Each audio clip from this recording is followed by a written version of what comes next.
Jesus James Angleton, the way you spin that story round. Always sharp, just like a tack when you're tracking the price of the dollar and pound. But drop the narrative, that thing that you inherited. Your history homos chariot just pulled up outside. Scott, William, Patrick on the scene, they're breaking up the subroutine. Something's crackling in your brain, MK Ultra make you go insane. Hey, don't you know we're only on the case for a good time, baby? Took a Rhodes pill, now I'm reading these books for a long time, baby.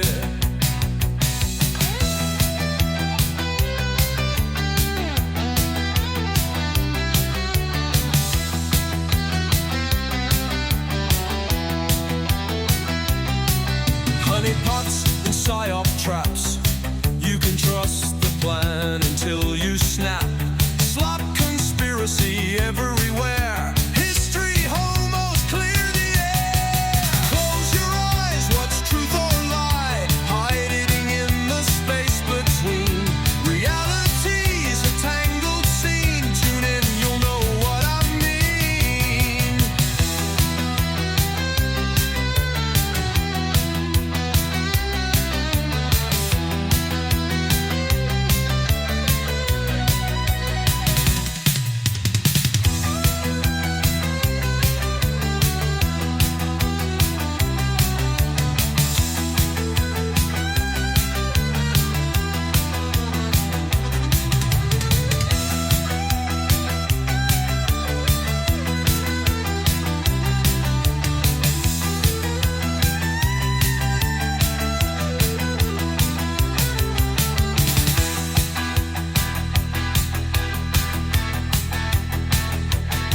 Close your eyes, what's truth or lie? Hiding in the space between. Reality's a tangled scene. Tune in, you'll know what I mean.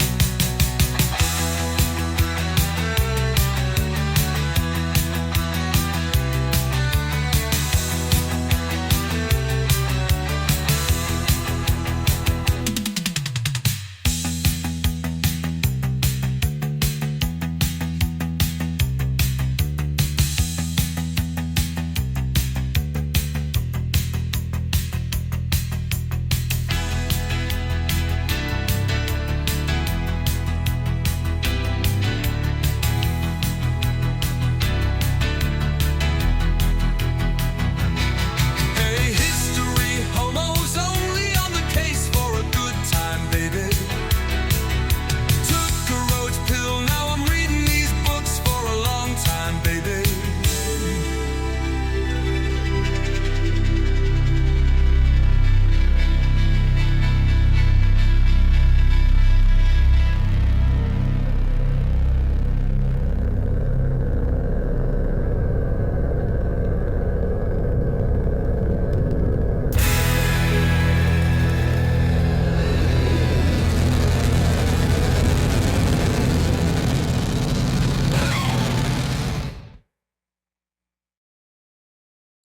And we're live. Welcome back to the show. Joining me this week, as usual, is Patrick, and also joining me again this week. Very, very pleased to be joined by one of the very few men on this planet that can still call himself, or I think deserves the title of journalist. Welcome back to the show, Johnny Vedmore.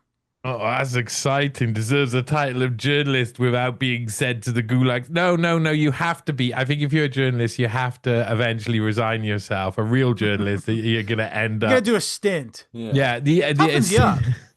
You're just a small Schultzenitten. That's all. Just fit it right in there. You come back with some really cool back tattoos. You know, you got some stories to tell the kiddies after that. Well, who do I buy the back tattoos off? I suppose I skinned someone for that. Yeah, I think you have to kill someone for them. Yeah. I've come back, kids, with a selection of other people's backs. The camps were hard. That's what I'm saying. Yeah, but that brings a whole new meaning to backstrap. Or back scratcher. Boy, my arms are tired. Right, yeah. From my But okay, so Johnny, thank you for coming as always. I want to congratulate you again on the excellent journalistic endeavors. This week, we are having you on to discuss your very recent article. I feel a little good because last time we had you on, it was like a good 3 months after your article had come out, and I was like, okay, he's here to promote his new article, everybody. It's like 4 months later. No, this one's pretty recent. So we're here to Uh-oh. welcome you to talk about the Nahum Goldmann and the creation of the Zionist World Order article Hot off over the at presses. newspace.com. Yeah, I have to say at this point I have to fess up that this article really it started. I would say, wait a minute, I got to stop my cat from hitting the webcam. I don't know. I will eat you. I will eat you and destroy you. The Patrick have similar problems with pussy, by the way. I gotta say, climbing all over you Man. during the episode. That's the way it goes. They're wonderful creatures, and she wants They love. are. And she's old and senile and thinks she's human, but that's another thing. This article What are we probably talking about? it started Nahum Goldmann. Yeah, there you go. This article started roughly, I think it was about October, 2022. So Okay, taking so this has been shits. cooking. I was staying in Arica on the borders of Bolivia, Peru, up the top and north of Chile. And Whitney was doing her book tour around America, but because of COVID, I wasn't allowed to fly into America because I'm not You're vaccinated busying and all that. yourself with parapolitical investigations. Well, yes, Investigations. I was while staying in a seaside resort that was addled with drugs. At least some paste stuff that everybody was smoking, and the whole place. It was like one long beach with nobody on, one hotel, one restaurant that served mean ribs, and it's like this shopping mall that served the local community. Then everybody else was just a piss-stained streets with people half dead on the floor, high on stuff. I just went around filming, and I thought, first of all, oh, these people are not going to want to be filmed because they're so high. But when you go around and film in places like that, they can't even tell that you're there. So Right. it doesn't another really dimension. matter. It was an interesting experience. But I had been working with a guy called Con Disley. I've written a couple of articles with him. He helped with the German Marshall Fund that I wrote for Unlimited Hangout. I was just going to bring that up as well. So this is probably in the same time period that you wrote the Guido Goldmann paper as well. Yeah, because, well, I wanted, first of all, when you study Nahum Goldmann and you realize how influential and how important he is, but you're doing it through the lens of actually studying his son. Because I should explain, the Guido Goldmann article was really the fourth of my Schwab series. So the first was about Schwab's dad running an important function as head of Escher Weiss for the Nazi atomic bomb program. And then how Schwab went and did the same in South Africa, helped South Africa gain nuclear weapons illegally through his father's old company as well, just before he formed the World Economic Forum. Then the second article was, of course, the forming of the World Economic Forum out of Kissinger's international seminar, where Klaus Schwab went and got trained like a young global leader, got given John Kenneth Galbraith and Herman Kahn to go on back to Europe and create the European Management Symposium, which would eventually become the World Economic Forum. And then the third one was the Kissinger Continuum, which was really studying Kissinger's international seminar in detail, explaining how basically the Young Global Leaders program was a continuation of it, and showing that the Dan David Foundation, while Kissinger was on the board, were the ones who actually funded the reiteration of what was Kissinger's international seminar as the Young Global Leaders in 2004. And then the fourth of those, which really didn't necessarily have Schwab in, they started to go to the side. It was because the side characters. It was because Guido Goldmann and the German Marshall Fund, and when you study Henry Kissinger and you work out how he So lived his yeah, let me life. let me just for the listeners who aren't informed, because we have never actually covered this specifically on the show. I'm familiar with it from your articles, of course, and other episodes that I've studied for, but it just never ended up coming up. But Henry Kissinger had like something of a so sort of like a predecessor to the World Economic Forum in like the 1950s and 1960s, if I'm not mistaken.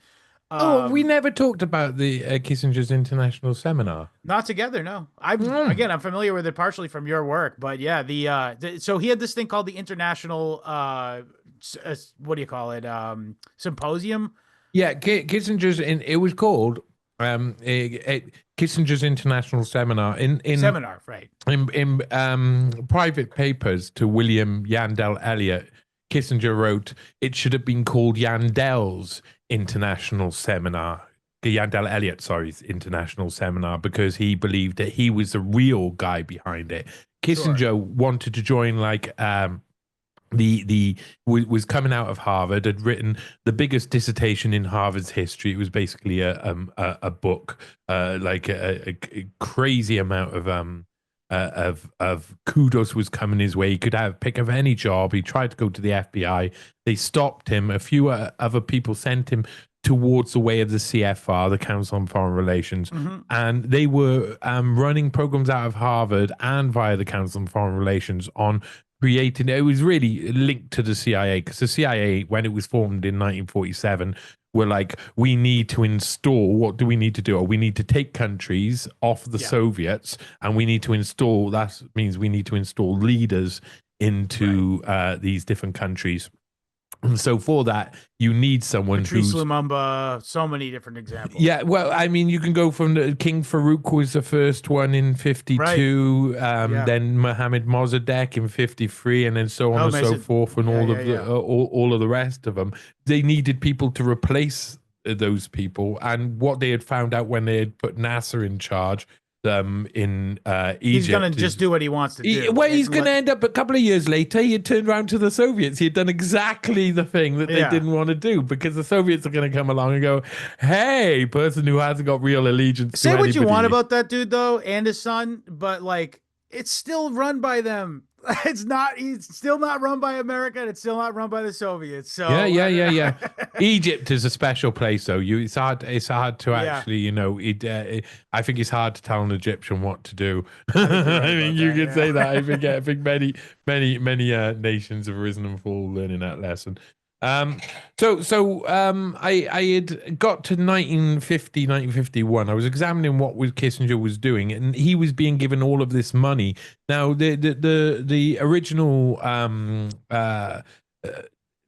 it was I think it was a quarterly magazine that came out. Confluence, it was called, and that was funded by Rockefeller money.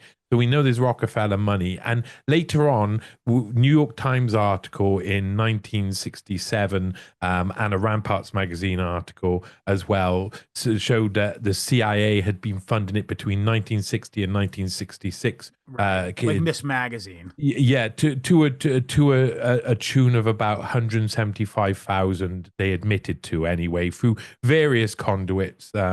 And they didn't admit to any of the funding from 1950 on to 1959. So there's obviously probably a lot of money going into establishing it. But what Kissinger's International Seminar really was a place where 50 young leaders were chosen to go to Harvard for the summer school and to be trained to be American aligned, so that when they go back to their own country and go into a position of leadership, they'll be Western aligned rather than Soviet aligned. They're more likely to, that's more likely to benefit the Americans. They had a simple idea at first, let's just create the leaders, but it wasn't that simple. Like with Klaus Schwab, by the time they got to 1967, they weren't only looking for leaders who could run countries. They were looking for leaders who could create organizations. That could and this is drive also the force thing. of capitalism. Capitalism had to win out at the end of the day, rather than the country. That's what they decided. Yeah. Probably in part due to the fact that the Russians, like the Soviets, Stalin, like kicked out all the people that put him into power, basically, essentially, for the Well, most part. So they're like, ah, shit. that's something Well, that I've been really like looking into recently is like the idea of I really think that the idea of permanent revolution and how people adapt that to communist ideology or Marxist ideology, Mhm. that's who gets kicked out, who gets gulagged, who gets Right. ice picked to the throat or whatever. Yeah, You the know, Mensheviks, yeah. yeah, because if you take on permanent revolution as its standard meaning, then you have to die. The people in power will have to kill you, or Eventually, yeah. because they wanna can't keep be it. in power. Permanent revolution stops the powerful being powerful. If you really live by Marxist, or if they really live by Marxist principles. Um, but not to get too sidetracked. Basically, Klaus Schwab by 1967 was going through by 1965 to 1967 was going through Kissinger's international seminar, and really what Kissinger's international seminar was like there was a bit where they all gave speeches to each other that was reported in Confluence. There was a bit where they strategized and played games. And then there was a bit where they partied and mixed with each other. And in those mixers, they Blackmail. were yeah, well, blackmail, but mainly given mentors. They were found mentors. So Klaus Schwab was given John Kenneth Galbraith and Herman Kahn as perfect mentors to go back because he already giving each other understand. roses. Are they Yeah, back in, like the back door? in the mouth, and they gotta cry. They gotta kiss each other to pass it across to the other person's mouth. That's It's like the way it goes. it's like what's it called? The spaghetti at with the It's with like the, sex. Sorry, go on. Spaghetti. I was just gonna talk about that dog movie. movie. What's a fucking dog movie where the Mm. dogs make Of out? while course, eating yes, yeah, spaghetti? Beethoven. Yes, that one too. Yeah. Classic movie. K9. Turner and Hooch. Anyway, go on. What were we talking about? Yeah. Well, let's just move on to no. I wanted to get to you were coming on to something. I got sidetracked. Yeah, so Fucking I was dog well. comments. Let me explain. I was the second article of that series was the third article. Sorry, was me looking at Kissinger's international seminar, looking at the funding, looking at people like Kermit Roosevelt, who were the true driving forces behind it, and watching how it developed over time. And what it became eventually. But what I really understood is that this couldn't have. There was a 1967, that moment that Ramparts magazine and New York Times came out with the fact that this was all CIA funding, was the same time Gloria Steinem was appearing on TV on that TV program where she was admitting that she had worked for the CIA for like for 6 years or something, 4 to 6 years. She admitted anyway. When they were doing the European youth festivals and they were causing trouble with the ISS as the ISS. And these the independent student services, which obviously wasn't independent, and Super independent, yeah. all of this. This is one of the most interesting moments in human history. This is one of the defining moments. 1967. This information isn't coming out for no reason whatsoever. Israel is about to the Americans are about to turn around and say, we support Israel. Right. En masse. 6-Day War. The public support goes from no, we support Palestine to no, we support Israel, and the American government and the establishment decide, let's make sure that we win this war properly. We can't just install leaders. Kissinger's international seminar was very good, but it needs someone like Kissinger to run it, and Kissinger isn't there. So Kissinger's going off into power in 1967. He's moving off. Nelson Rockefeller's clapping, saying, we finally, on the third time of trying, we get our guy in the White House, and he's off to exact real power and to focus on areas that the development had to have this underlying basis, like a paradigm had to be created, a new paradigm, a shift. And I kind of like all through that series, I watched that development especially through the late 50s and early 60s, from on nuclear weapons and foreign policy in 1957. Massively important. Kissinger writes this tome that it puts down the idea of perpetual limited warfare, and then On Thermonuclear War by Herman Kahn pushes that on to say, okay, we're not going to end up in a nuclear war, but we're going to have to get ready for perpetual limited warfare, intelligence, fuckery, and a lot of other different things. And mutually assured destruction. Yeah, and mutually assured destruction, meaning the paradigm is set, so we know what's going on. 1967 hits. The CIA are no longer going to be able to do things openly. They're going to have to create conduits, and then they turn, and there's a big change. This is the time where someone in particular, why is his name escaping me? Irving Kristol. This is a point the neocons. Where, the neoconservatives. Trotsky, by the way, Irving Kristol himself was like an actual knew the Trotskys. Yes.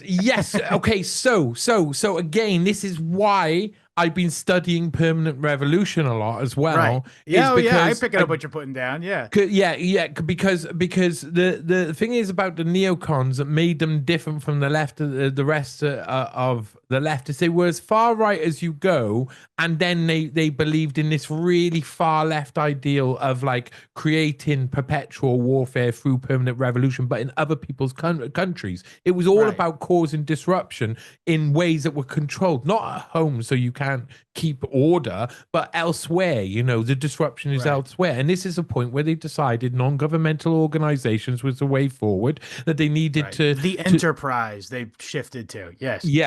And eventually this would end up in US aid and all of this and all of these things being created, and the rise of George Soros, the rise of Peter Thiel. All of these things are completely. I can go through this. There's a tangible line from 1967, Irving Kristol, all the way through to Peter Thiel, and then all of the way up to what we've got now. And what we're seeing now with the Doge stuff is them taking down the neoconservative infrastructure and replacing it, because they've already replaced it technologically. Yeah.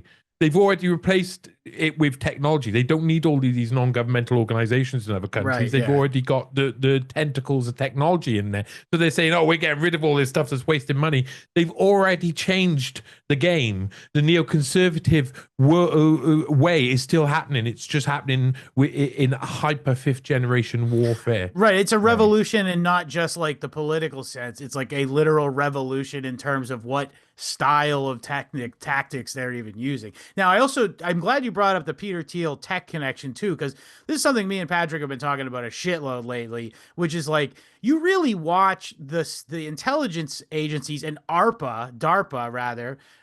They are the ones who literally all of the money comes from, that started all these tech companies and stuff. What's that guy's name who was the roadie, Patrick, who was a roadie for the Grateful Dead, who went on to be like this top guy in the tech? But he's in that Das Netz documentary. But it's like all these guys who come from military intelligence and DARPA and stuff. They just so happen to, it's magic. They just so happen to be the ones who start all these tech companies, and then these tech investment firms, people who are like friends with John Brockman and stuff. They're all connected to this intelligence, military intelligence, and that is what is the beginnings of the tech, like Silicon Valley. The reason why it was there is because they just decided to settle down there because of hippie stuff, because they were all involved in the drugs.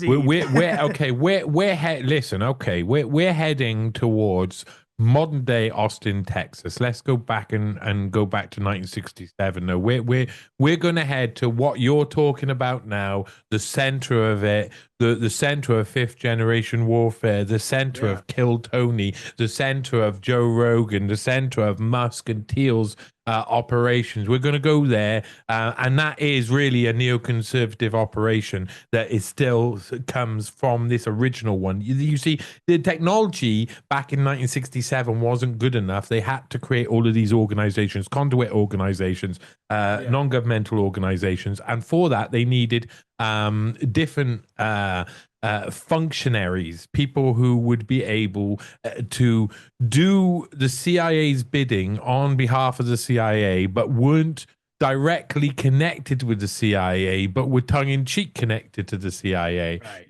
And really, that's where the German Marshall Fund comes from. Anybody who knows what the Marshall Fund is, 25 years before the creation of the German Marshall Fund was the Marshall Plan. Yeah, the Marshall Plan, of course, which was there to fund the rebuilding of Europe under certain conditions, etc. And it was seen as this key moment in taking back Europe and rebuilding Europe and reforming. And there's no surprise that they called it the German Marshall Fund, because what it was the CIA had just been caught doing operations on US soil, and US citizens were up in arms. They had been exposed in the New York Times. They'd been exposed in Ramparts. There had been loads of different stories come out. Some of their key puppets had been exposed. So they had their pants down, and they were like, okay, well, let's just go semi-balls out. We got to just distance ourselves from these things. So what's the best way to do that?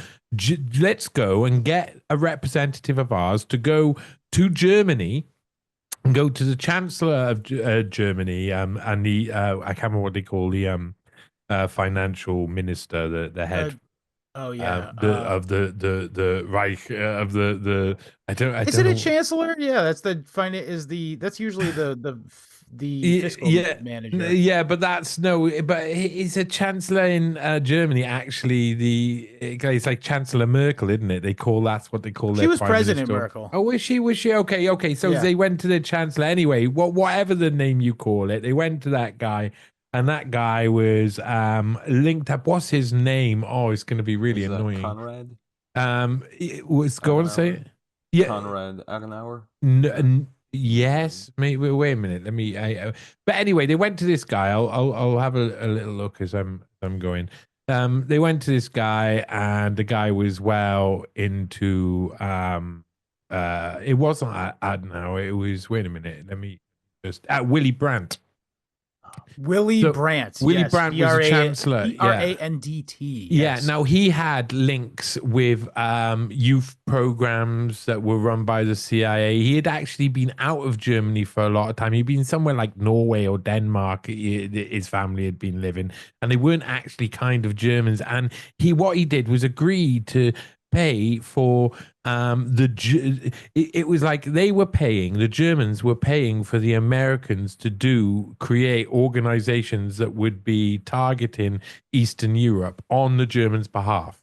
So in that way, that's how they got through the loopholes. They went to the Americans and they said, oh, well, you're not doing things on behalf of the CIA here. You're doing things on behalf of Germany. Right. So you can do it on the soil in your little place in Harvard. And they put the man who sorted out this deal was a young fella called Guido Goldmann. Oh my Lord, Guido Goldmann! What a man! This guy. A special guy. His daddy didn't love him. He made it clear that his daddy didn't love him, and then he had loads of pictures of him. Yeah, like Henry Rollins. Together. Henry Rollins always talks about how his daddy doesn't love him, but it sure didn't help. It sure didn't help. It sure didn't hurt matters that his dad was like the CEO of some kind of like company that does work for the military-industrial complex. Yeah. Right? Cyber dildo company, I'm sure. But they would sorry, I got distracted. Guido Goldmann, cyber dildo. You gotta keep everything away from Guido Goldmann. Guido Goldmann, you gotta work out who Guido Goldmann is. His daddy didn't love him at first, right? His mummy didn't really love him as well. So I mean, he was raised by his like African nanny or whatever it was. You know, I don't know. I can't remember the details. But while he was young, you know, his mom and dad had some work. So his mom this is so funny. It's completely ridiculous. Guido Goldmann, his mom and dad lived in New York at this time, and their kosher maid was Henry Kissinger's mother. So the woman who would go in and sort out to see if the house was kosher was Henry Kissinger's mother. This was when Guido Goldman was young, Kissinger was young. You know, they would probably be playing in the daffodils and the daisy. Yeah. Maybe they would be having their first kisses together. Maybe they would be practicing kissing kills. I will not put that past those two. I would not. Now the people playing coming grab round, ass in the fucking. When did the last time? the people coming round and watching Henry Kissinger and Guido Goldman tug each other in the shed through little peepholes and all of that were people like Adenauer, like the people like Chaim Weizmann, the first one of the first president of Israel, president of Israel. Sorry. I did some of the biggest movies. Eleanor Roosevelt was around the house a lot because Nahum Goldmann, who was where are we Guido at, by the way? Let me ask you, Johnny. You probably have an opinion on this. Where are you at with the Rosenfeld axis here? Because I've heard that through that rumor that the Roosevelts are actually secret Dutch Jews, all going all the way back to the 1850s. But I don't know what to make of it. Well, I oh man. I've had to prioritize financial stuff, so my ancestry subscriptions down at the moment. But dude, we gotta do ethno-guesser. We gotta get ethno-guesser experts on the line for this. Dude, I'd ancestry the shit out of that crap, man. For people who don't know, you can find Jeffrey Epstein's family tree on and Jordan B. Peterson's family. Jordan B. Peterson, I go back to 750 BC to King Brutus himself. So that's pretty excessive. I think I've probably got a problem and I require help. Let's go. Hey, let's not get distracted though. Let's go back to Guido Goldman and Henry Kissinger kissing in the woodshed. Eleanor Roosevelt looking through the little peephole. It is called the History Homos podcast after all. Well, you know, it's been a long. I have to warn everybody. You know, I'm drinking this this lemon, lime, and ginger drink, so I'm obviously going to be heady. I'm going to be heady for sure and excitable. So Guido goes. So let me just get this. Let's just get our ducks in a row here. So we were just talking a minute before about this guy who just so happened to be the guy who is the front man for sort of redeploying like the CIA, culture creator, shock troops back into America via the German Marshall Fund. Henry Kissinger's best friend. Growing up, making out with him in the fucking. Wait. But let's go. Let's just before we can go back to the woodshed in a sec, yeah, because I know that's where you really want to be. But let's throw ourselves forward to 1973 and Kissinger's 50th birthday party. Can you imagine what an event like Kissinger's 50th? I mean, what a I'm gonna call that a mitzvah. I'm gonna no. So.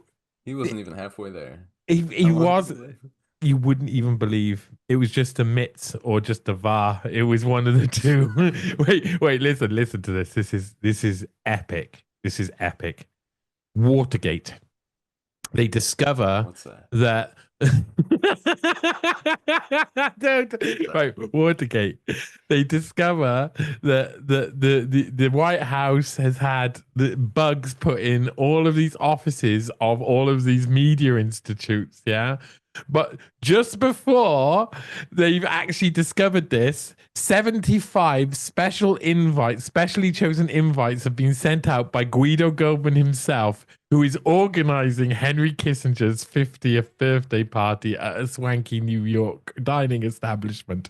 So they pick 75 people, and the majority of the people who are going to this bash, during that time from the moment they get invited to the moment they get to the door, it comes out that they've been spied on by Henry Kissinger. So they all turn up. Surprise! And they're being interviewed outside by the press about how it feels like to go to the party of the person who's been spying on them. Guido Goldman is the guy who's like side note. Why? Why is he organizing Henry Kissinger's 50th birthday party? Well, at this point, Henry Kissinger and Guido Goldman are living in a bachelor pad while and Guido Goldman is bringing Henry Kissinger food and drinks and stuff over to the White House, because Kissinger sees himself as if he's going to make the correct decision, he has to be like Fritz Kramer gave him this is what where he said he got it from, was if he was going to make really tough decision, he could have no friends. No friends, and the only friend he allowed himself was Guido Goldman. So who the fuck is Guido Goldman if he's Henry Kissinger's butt buddy? Let's go back to the woodshed. Yes, go back to the woodshed, because this bachelor pad, as they call it. Well, if we go back to the woodshed and we watch them tugging each other, it makes a lot of sense, because Guido Goldman and Henry Kissinger obviously had links from very early on, seeing as that Henry Kissinger's mum was Nahum Goldman's kosher maid, and that's because Nahum Goldman was a very rich man. Eleanor Roosevelt and people weren't round there for no reason. He was helping in the formation of the United Nations. In fact, before Israel was even created in 1945, Nahum Goldman gets one of the first offices in the United Nations building, as though Israel was already a state. Nahum Goldman isn't just one of the most important people in the creation of Israel. The creation of Israel may never, ever, ever, ever have happened if it hadn't been for Nahum Goldman himself. He's vital in lobbying for the creation of Israel and creating something that's what we see today. And he pretended that it was, it didn't come out like he wanted. But it did come out like he wanted. If you hear what he was heading, so it's this point you're saying, okay, Kissinger and Guido Goldman go on and do all of these crazy things that are really big. Who is Nahum Goldman? And when I was doing this article, I had released it on the fourth one, the Guido Goldman and the German Marshall Fund. I'd released it on Unlimited Hangout, and I was hanging out up in Arica in this beachy resort in Chile on the borders of Peru, Bolivia, with all of these drugged. The best thing about Arica was how coherent the packs of wild dogs were in comparison to the people who were unconscious on the streets. It was notable. You could see society was over there, formed amongst the dogs, while all of the people just lay on the street, covered in the place. I've never smelt a place I know there's some places that are just like, they smell of piss and stuff. There's a couple of places. Most American cities smell of piss. Yeah, but this wasn't just a piss. This was like boiled piss. This was like someone had sat there daily, wakes up early in the morning to make sure they boil Sir the Isaac piss. Newton, ode to Sir Isaac Newton. Yeah, but Isaac, you just have to put a P in front of it. Pissack, yeah. The joke tells itself. Heard of a place where you can ask the dogs for the directions. I love wild Chilean strays. It was one of my favorite things in Chile. Wild Chilean strays are the most lovable creatures. They are likely to die in front of you if you make friends with them.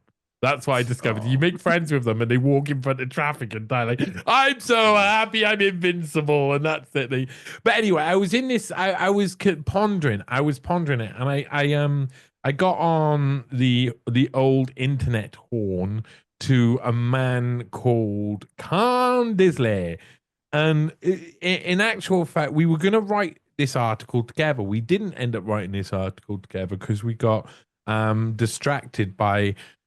When I wrote the Guido Goldman article, I eventually had to write the non-governmental octopus article with Khan Disley, and it was looking at some of what the German Marshall Fund and this whole network that was made up after 1967 by things like the Guido Goldman and the German Marshall Fund, what type of effect that had had on the ground and how it spawned revolutions, starting with the Velvet Revolution onwards. And a lot of the evidence we used was papers from the German Marshall Fund themselves, who said that, like, for instance, by night they were planting, all of these neocons were planting NGOs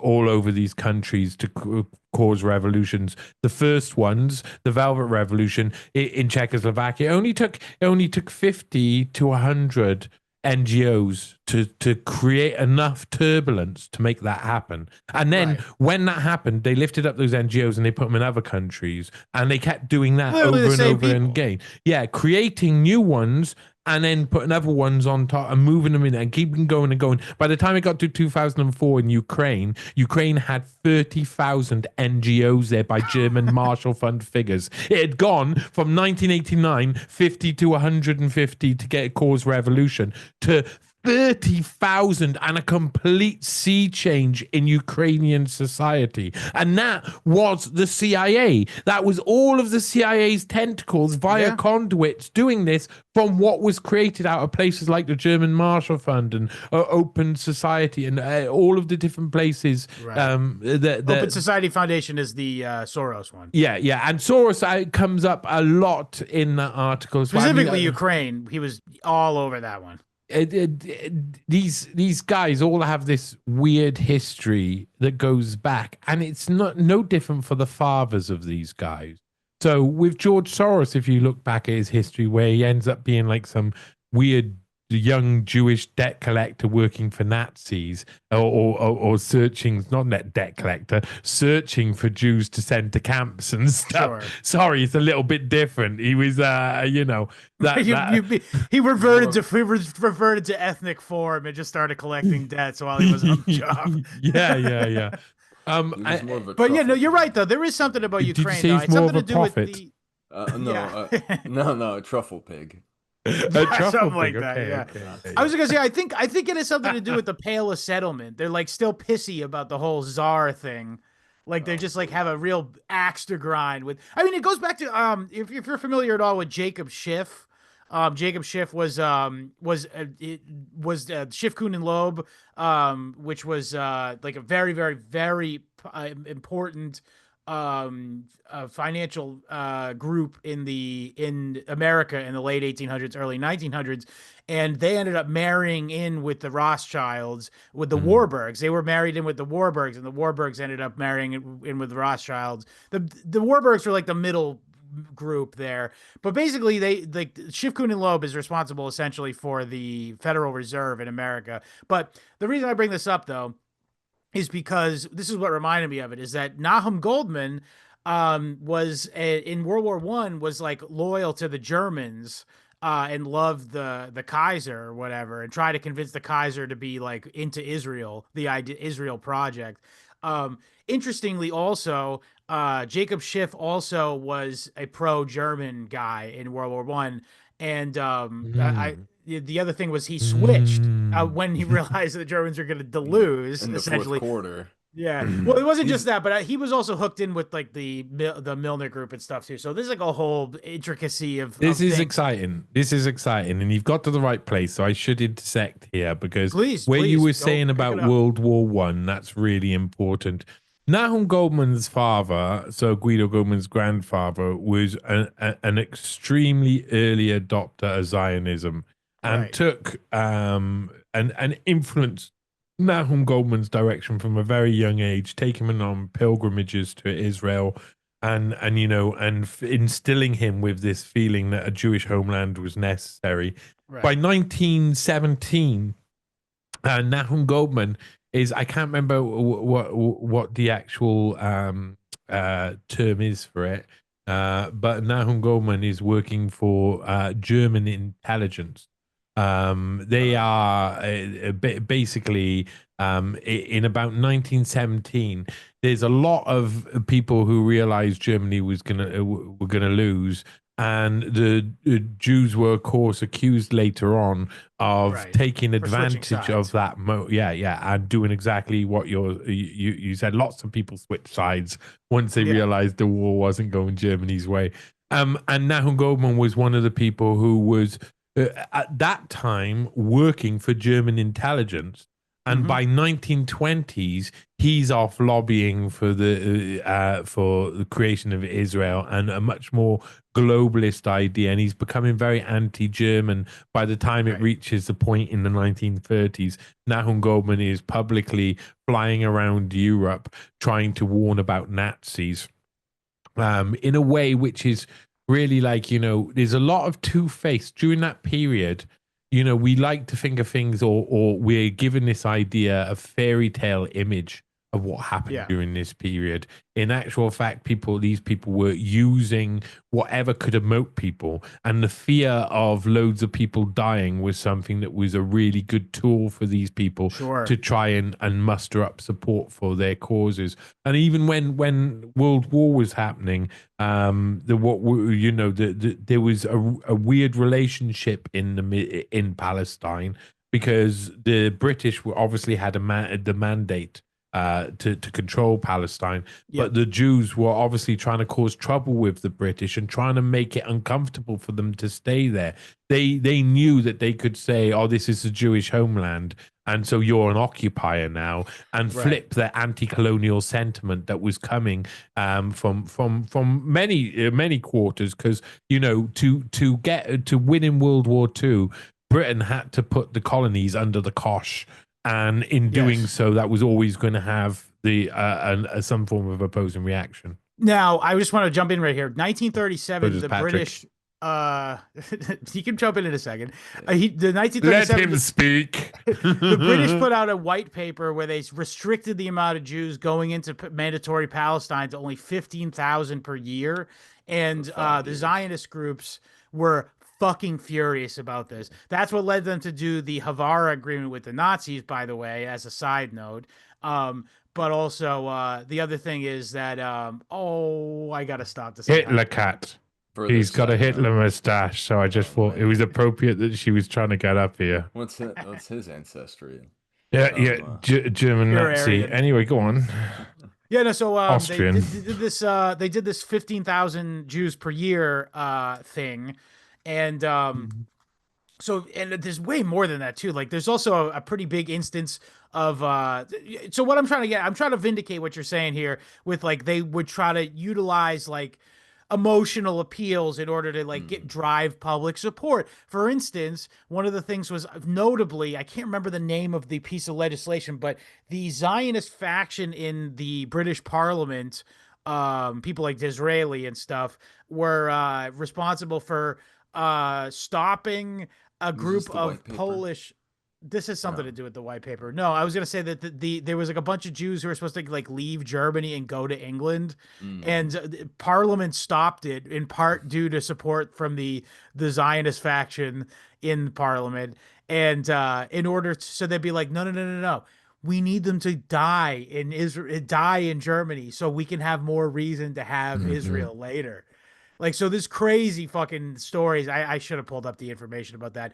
But another thing is, I have this quick little video here I wanted to pull up of an Irish guy looking at old newspaper headlines. Just before you pull it up, I'd just say a couple of quotes that were I put within this Nahum Goldmann article that we're talking about. Yeah. Never in history has a people given up its position as a majority to other people. And in fairness to the Arabs, nobody should expect them to do so, is what Goldman and his Zionist colleagues were saying.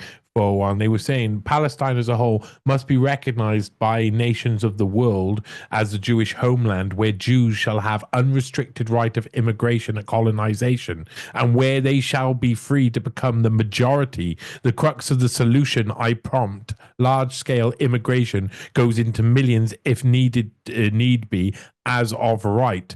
Zionism must now either offer a comprehensive solution commensurate with post-war Jewish need, or the Zionist movement will pass into history as an interesting but abortive attempt to solve the Jewish problem, and insofar as we can see, there will be nothing to take its place. So it was, they knew the Arabs were not going to leave. We need to take their entire country. We need unrestricted immigration, and we need to colonize it, and we need to throw everything behind Zionism, because otherwise we will just disappear again.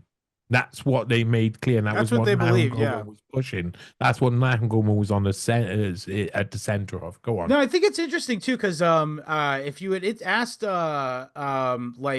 Jacob de Rothschild, although he is the recipient of the Balfour Declaration letter, He was actually very much against the idea of Palestine being the Jewish homeland because I think the Rothschilds were smarter than these guys, to be honest, and they were like, this shit's gonna backfire.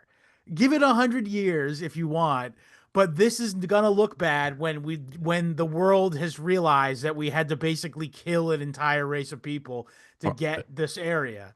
And what will but if you think like that and you get to that point, then it means what happens is eventually somewhere down the line, if you're following that route, an ideology that incorporates permanent revolution is obviously going to be the way to go. You need to destabilize, you need to cause all of that to happen, you need to push it forward, you need to have that way of always constantly causing the trouble.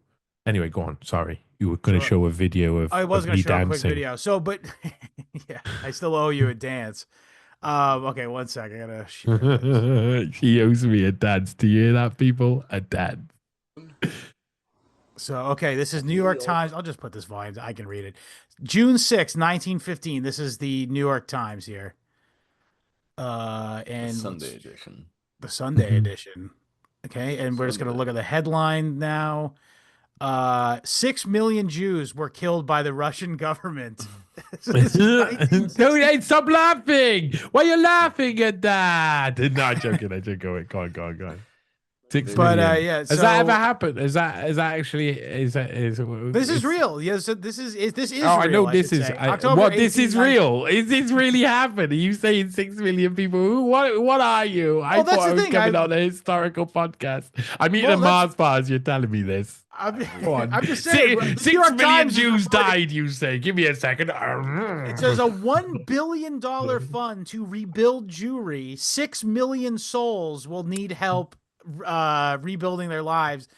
And this is October 18th, 1918 in the New York Times. The paper of record, people. And so all I'm saying is that this idea that there's a mass amount of Jews dying, therefore a bunch of money and or land needs to be expropriated from the world, is an old idea.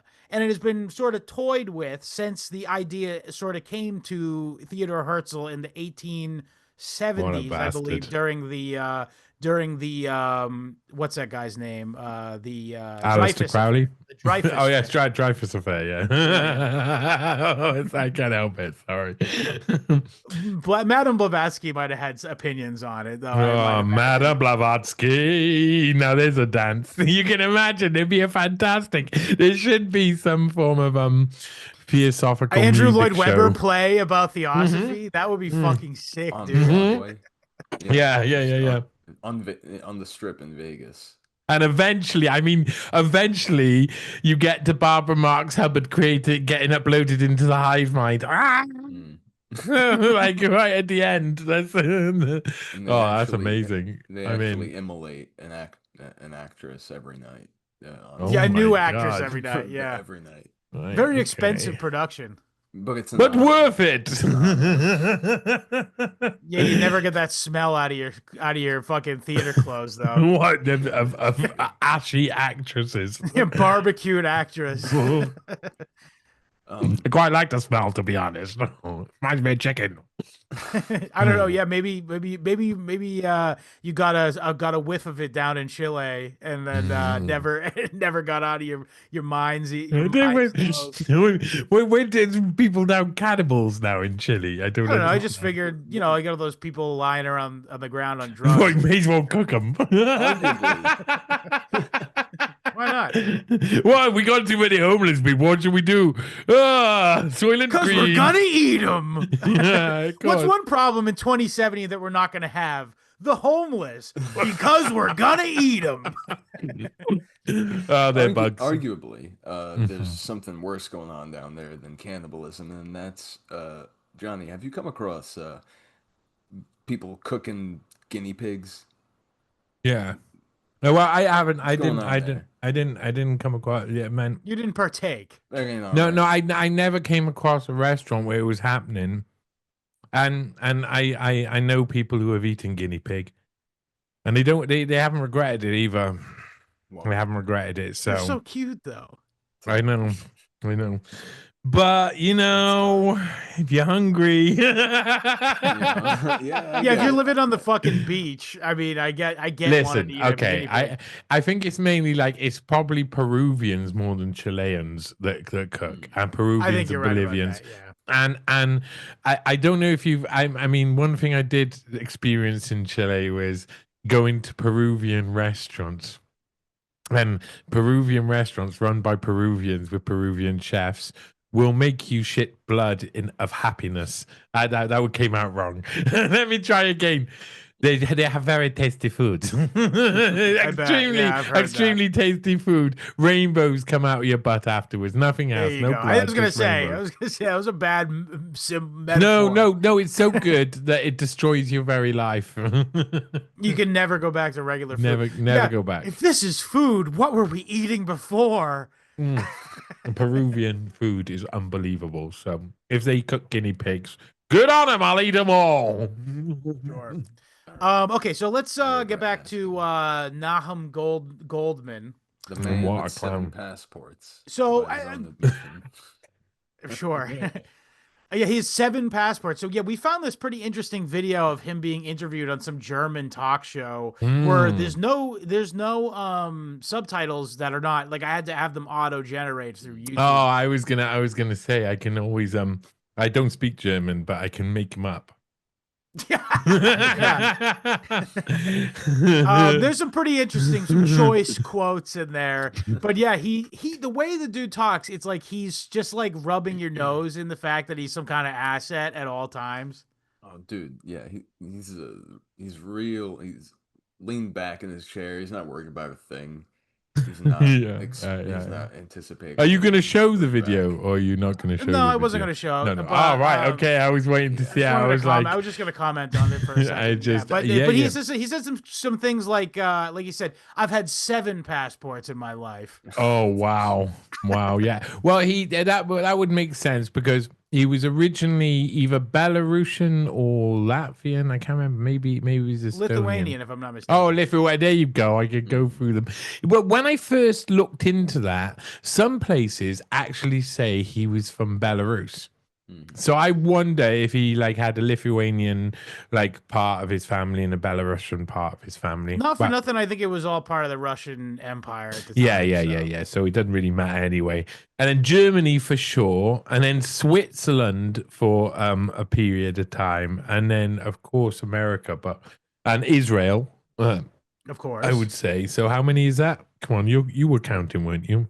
I was not. The folks at home were, or they can. That was 75 or something. I don't know. Sure. Jeez, yeah. That's good. But I feel like we're missing one. America, probably. Oh yeah, if I'm not mistaken, he went to Honduras or something. The French got him a Honduran passport in order to escape from Germany when he left Germany. All right. Okay. So there you go. Now he by the time it comes to the war, of course, we know what happens. The British mandate slowly starts to slip away. At certain points during the conflict, they've got to try and get the Jews in Palestine to help them in different ways and to fight for them and to encourage them to do that. They gave them promises that they'd already promised anyway, and it was just getting right on what was already promised to them by or to the Rothschilds. So afterwards, he gets this office, as I said, in the United Nations. And that's 1945. He's got one of the first offices. And he is an amazing... The thing about Nahum Goldmann, do not underestimate him. He is one of the most amazing negotiators around. He was always lobbying, especially for things like reparations and the like for Jewish organizations, so that they could then go on and Fund invest. the Zionist project. Yeah, and they made loads of money, masses of money. Yeah, I And was joking with Patrick before we started recording. I'm like, hey, isn't it interesting that these guys have all two different names? And then wouldn't it be funny that a guy with multiple different names and identities would then go on to create a program where people get reparations? That's interesting. I mean, it is a fact that in the 2000s there was like a big scandal of people who were living in Israel who were double dipping into these pension funds from the state of Germany that were using their old identity that they had when they lived in Germany during the unpleasantness, and then also their new name that they had taken on when they moved to Israel, and they were getting two fucking pensions. This was a massive scandal in like the late 2000s, early 2010s. What's German for double dip? Yeah, I don't know. I'm sure they got a word though. Yeah. Pretzelschlagen. Pretzelschlagen. There's another quote. I wanna say another quote. In the article, I say that Nahum Goldmann had not only helped to create Israel, but he was also a key part in the reparations process between Germany, the Jewish people, and the state of Israel itself. And in the book Seventh Million, the Israelis and the Holocaust, author Tom Segev writes of some of the negotiations in which Nahum Goldmann was involved during this period. And this is one of my, I completely, I have mentioned this quote a couple of times. There's a couple of quotes about Nahum Goldmann which are completely astounding and capture who he was almost perfectly. And this one, I think, is one of the best. It says, when the Israeli and Jewish representatives walked out of the formal negotiations, Nahum Goldmann's great hour as a lobbyist and manipulator began. Goldmann organized and coordinated a worldwide network of activities aimed at persuading the Germans that it was in their best interest to reach an agreement. As part of this effort, he monitored and even took part in the ceaseless haggling in Bonn. He went to see cabinet ministers, senior officials, and members of parliament, making his way through the corridors of power and into the inner chambers. He saw everything and heard everything. He plotted intrigues. He shared secrets with supporters, thwarted opponents, collected promises, made threats. A man of 1,000 faces. Oh man. Damn. That is like, that's a quote. That is a quote and a half, and that is who Nahum Goldmann is. He could, everything had finished, when everybody had finished everything, it was Nahum Goldmann who would seal every deal. This guy is like central to the creation of Israel happening. You know, he is the man who made sure that the Germans paid for the state and for the creation. And this is someone who in history, I mean, I close out with it, and I will say another one. This is Nahum Goldmann, a quote from a Montreal-based newspaper entitled Le Unite National from the 4th of November, 1953. And it says, and every quote that Nahum Goldmann says should be listened to, because you'll see our current state of affairs within it. And this is, again, astounding. The Jews might have had Uganda, Madagascar, and other places for the establishment of a Jewish fatherland, but they want absolutely nothing except Palestine. Not because the Dead Sea waters by evaporation can produce $5 trillion worth of minerals and powdered metals. Not because of the subsoil of Palestine contains 20 times more petroleum than all the combined reserves of the two Americas, but because Palestine is the crossroads of Europe, Asia, and Africa, because Palestine constitutes the veritable center of world political power, the strategic military center for world control. Hold That's a biggie. That is a biggie. That is one of the fathers of Zionism, the creators of the state of Israel, saying, we want this because it is the center of strategic military world control. And this is coming from the guy who worked for the German Foreign Office, who was specializing in destabilizing relations in Turkey in the Ottoman Empire. I'm sorry. You couldn't make it up. Yeah, no, it's perfect. My Uncle Junior used to say, hold on to your cock when you're dealing with these desert people, but this is getting serious. He's right, though. I got a couple other quotes from Nahum Goldmann, by the way. There's a very funny YouTube channel called Top 20 Quotes, and there's only 186 views on this video. But here's the top 5 quotes of Nahum Goldmann. The first one is the one you read about the Jews could have Uganda, et cetera, et cetera. The second one is, I hardly exaggerate. Jewish life consists of 2 elements: extracting money and protesting. Oh, yes. Oh, yes. And what else we got here? Right. Let's get that clean, Scott. I don't know. I have a ringing in my ear. Let me make sure I got that right. Did he say Jewish life is consists of 2 elements? Two, that's all it is. There's nothing else? Extracting the money and protesting, and complaining about. Now this one's crazy. That's George Soros. That was George Soros in one quote. He extracts basically, money yeah, and creates and protest. protesting, right? Yeah, it's Yeah, true. yeah. But this one, I'm not even going to do it in the voice because it's too inflammatory. But this is an authentic quote from Nahum Goldmann. There has been anti-Semitism, the Nazis, Hitler, Auschwitz, but was that their fault? They see but one thing: we have come and we have stolen their country. Why would they accept that? I know. Honestly, this dude was a mad lad. Dude, 5th generation warfare started somewhere. And do you know where it starts? It starts with the bitter truth. There's a layer of truth that we want to get to, but then when we examine that really closely, what we discover is, when we get to any truth, is that it's actually the compromise that we think will be able to convince people on both sides to work together.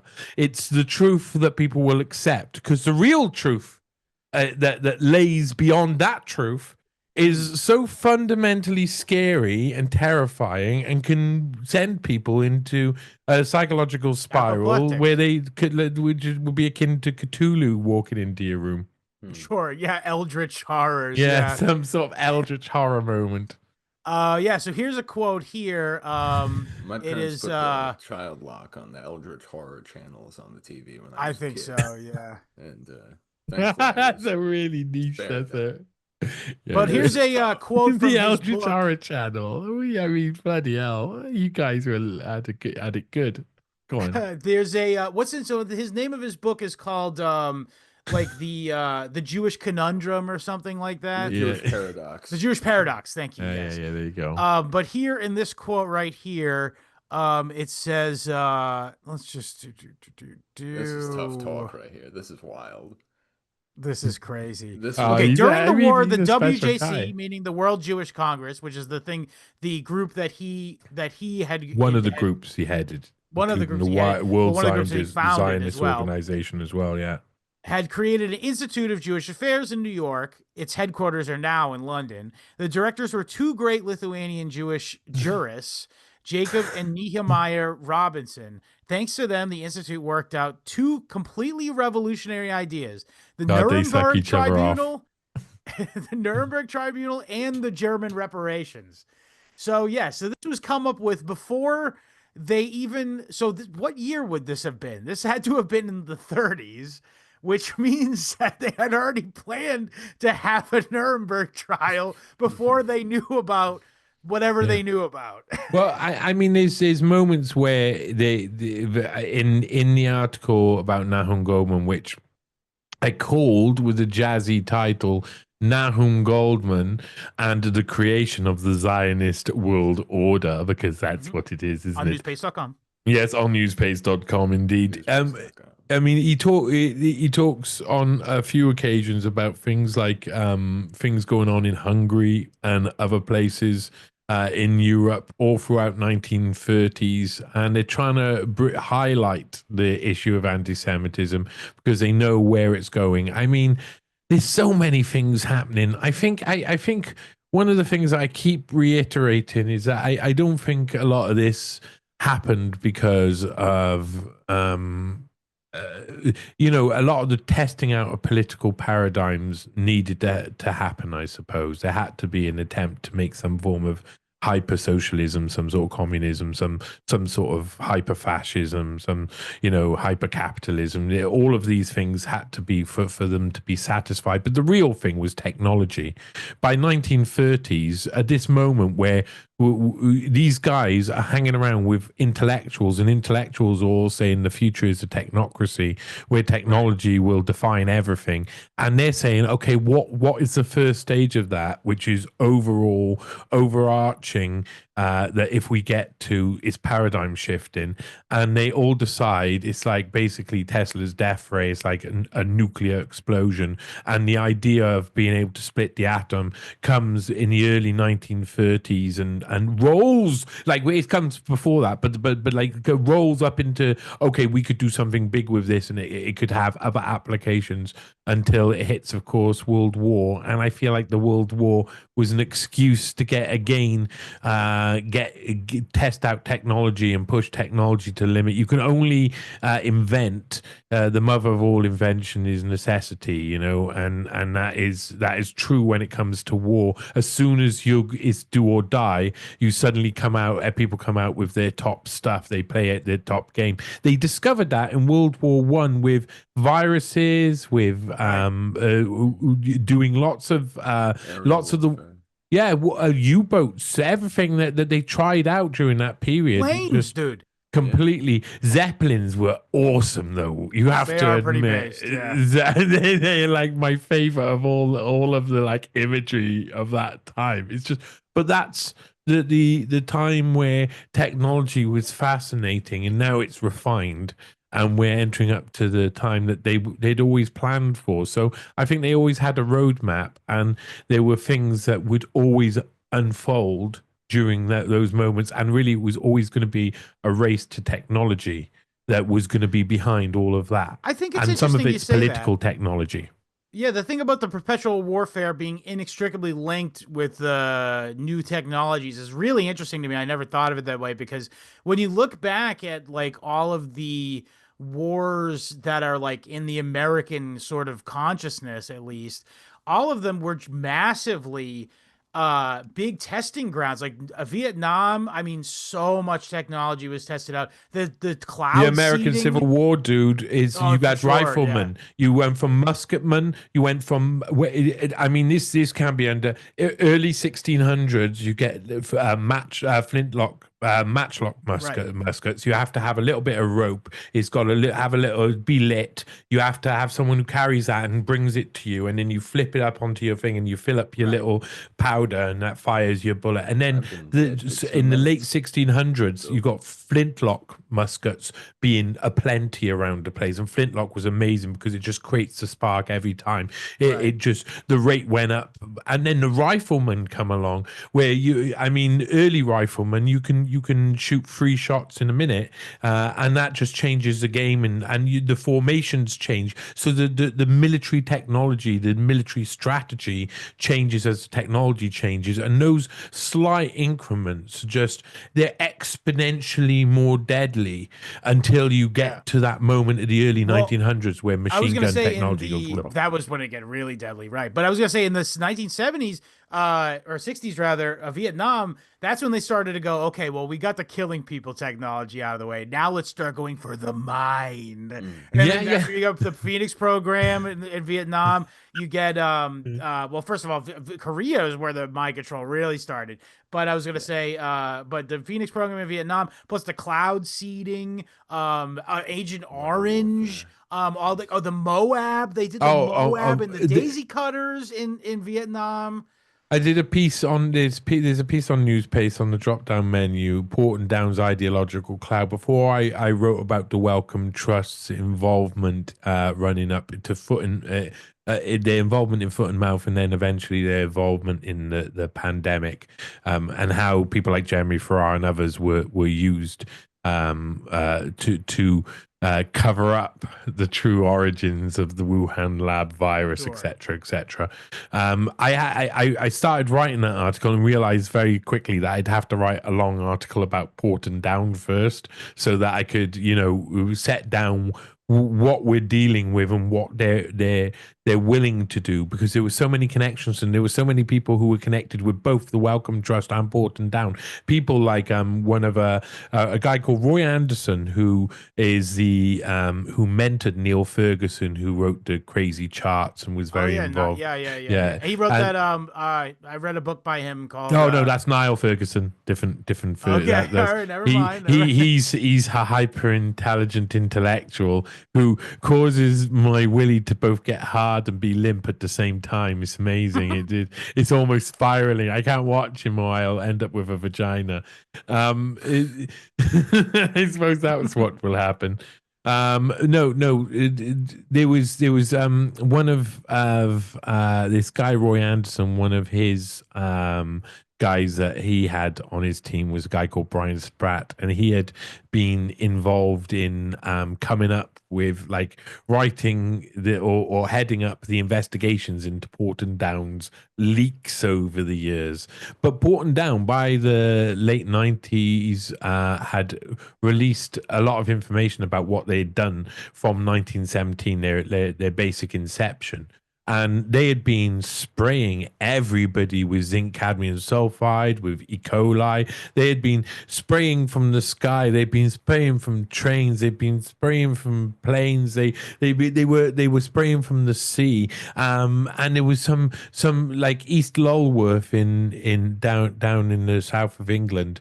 There was one report where this guy said they had a load left, and so they dumped it all in one place, and all these kids were born with birth defects, and the government said, "Oh no, it wasn't us. That wasn't anything to do with that." They have people who go out and say, "Oh, that doesn't even work like that. We can spray you with that chemical that's cancerous all day long, and you won't get cancer."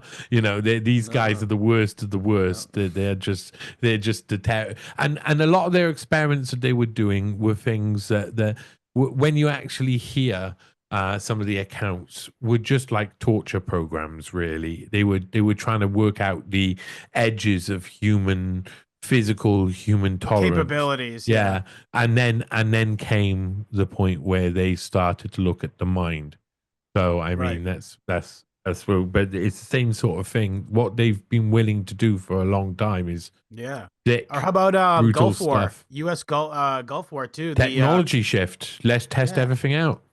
Yeah, they did all those like less than lethal things, like those like direct radiation or direct like microwave rays to make you feel like hot or whatever and stuff like that. Yeah. It's crowd dispersal stuff. They had proper armored, like they have basically armored vehicles that move at double the speed of tanks, and that sort of rollout of that sort of technology meant you had Operation Desert Storm was over very quickly, because they just go in, boom, take it. It's quick. It's like modern blitzkrieg at the highest level. It's but that highway of death thing, though, they basically just parked a bunch of American troops alongside and just made all these Iraqi POWs basically just die on a road, and then they just continually tried out new like chemical weapons and shit, knowing that it would not just they get to watch the reactions to what like they were doing to the Iraqis, but also they would like over the next 20, 30 years, they'd be able to study the American GIs who came back and went to VA. So there's that whole Gulf War-itis or whatever they call it, Gulf War syndrome. If you another mitzvah, yeah. If you were to say that our plan is eventually that we're going to end up in an era of 5th generation warfare where people won't realize what's real or not. If you know that's the time coming, then you can get away with much physical injury because you're heading towards a time when you can just distract everybody with fifth generation warfare, and Yeah. you know that's coming. So it's Information like overload. that period of time. I think all of that period is kind of like, oh well, we're going to whitewash this anyway. Yeah. Not to mention, I mean, where it's happening in the world is a place where we'll never, the victims of, these technologies, we're not going to get the full story of, Yeah. I mean, at the time, I mean, Scott, Johnny, I don't know if you heard our episode on the controllers, but we were talking all about intracerebral voice technology and, the fact that imagine, it's perfectly possible they're capable of um, aiming a microwave signal at you Mhm. In your from quite a bedroom. distance, yeah, or on the move, or yeah, in your bedroom, most likely, where a lot of people are probably hearing the voice of God tell, and turn, Mind you, if finally the voice of God turned up and said something, I'd be like, oh, you took your time. You took your time. Yeah. What do you want me to do? And how do you want jihad, me to kill it? jihad, probably, Yeah, if the CIA's hitting you up with those microwave beams, they would be telling you to kill Oh somebody. man, yeah, they would. That's what. Well, that's the. You see, that's the thing I go by. If I'm hearing the voice of God and it ends and kills someone, I'll be like, "I'm not gonna fall for that one, bitch." That one, Yeah, that one, that what is what I'm expecting because correct. that's you know. That's some Old Testament shit, bruh. Yeah, I Yeah. know it's Old Amen. Testament shit. Hitler cat's Um, given up. She's gone into armistice mode. she's pretty cute. I'm not gonna Yeah. lie. There's I'm no glad to denying get some eye candy on the show. Three fucking three ugly burly men on mugs. the show. Got some eye Three candy finally on Three this. burly men and this little cat. She's an idiot. Yeah. I found her in a dumpster in a care home for autistic children.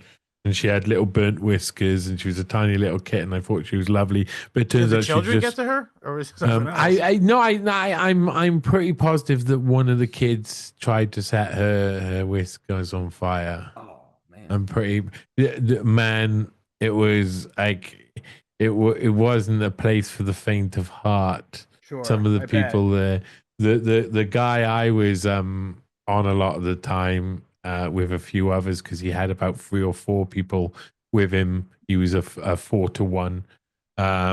He would put his hand entirely up his butt and he would pull out his poo when he he'd it's often when he The saw old frilly Whitney Houston. knickers. He has not frilly knickers, frilly socks. The old He Ugh. saw Houdini. frilly socks. Call him. He'd his head would go like this, and he would put his hand up his own bum. So Yeah. Houdini. Whitney Houston had to do it because she was so bound up with heroin, No, she probably did it just for fun. just for funsies. Just for funsies. Let's get back to Nahum Goldmann, who's Love also to. Yeah, as much as I love to chat about Whitney Houston's hard as a rock feces, one of my favorite topics of Aw. conversation.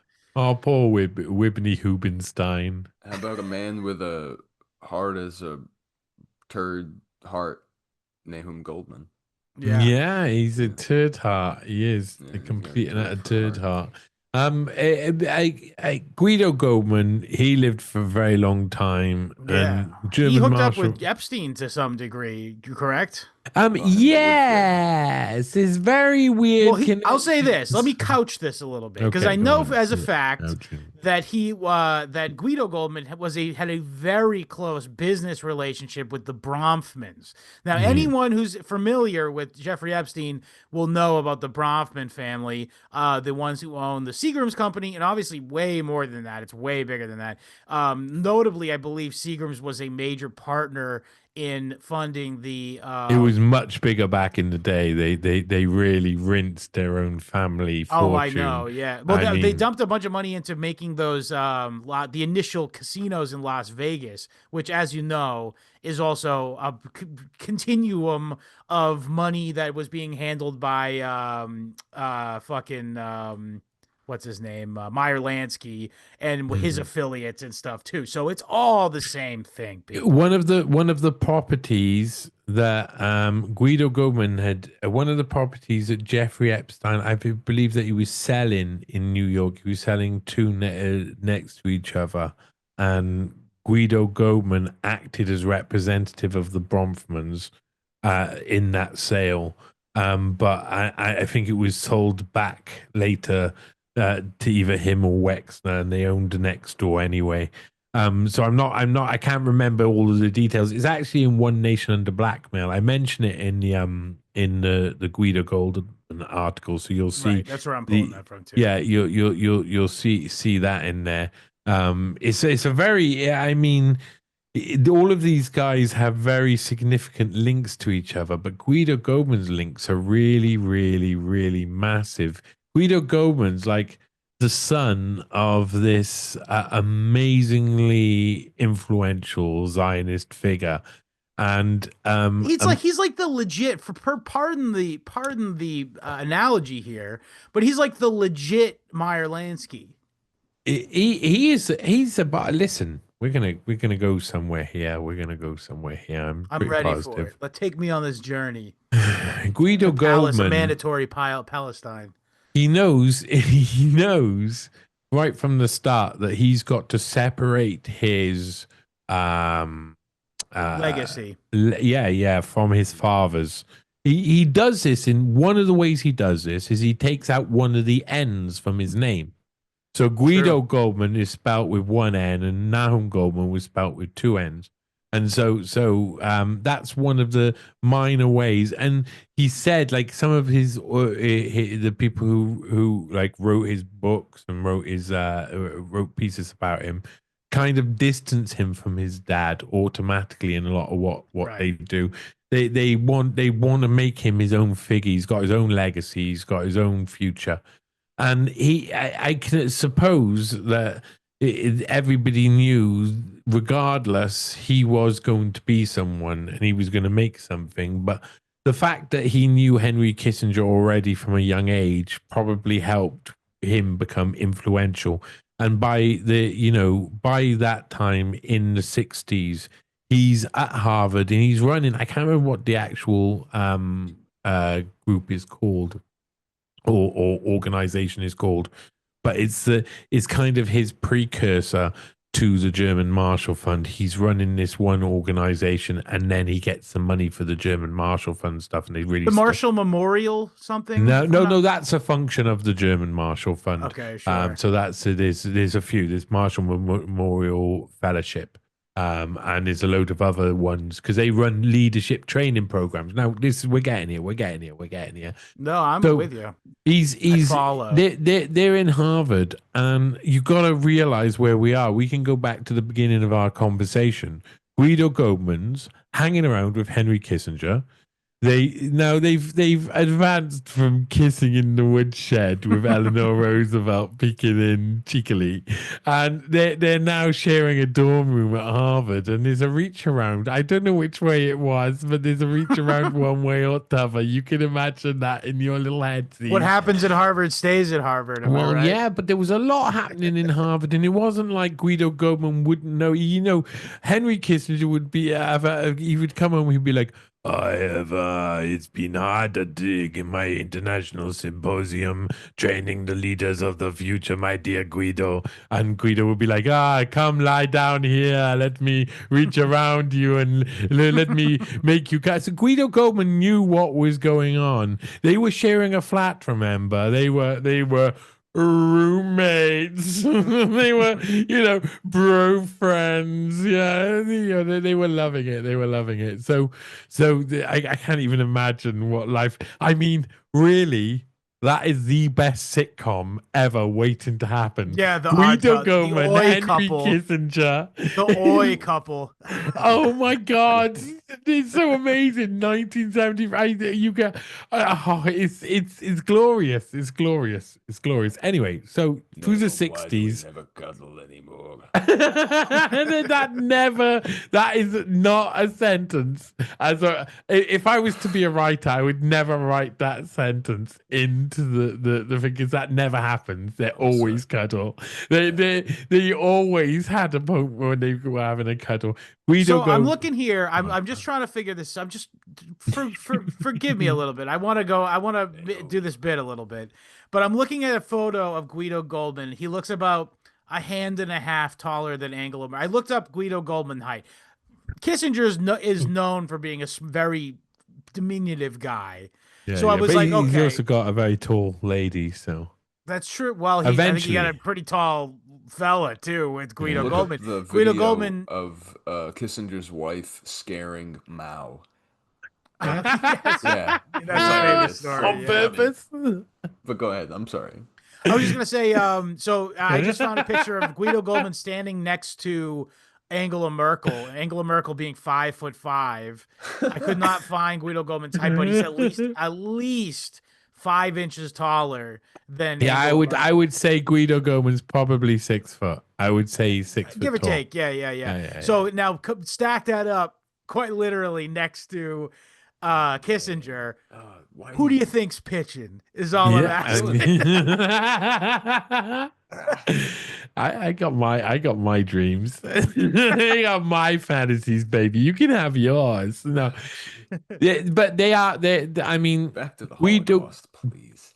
Guido Goldmann, and Henry Kissinger, and plenty others have something very significant in common. All right, chill with the anti-Semitism.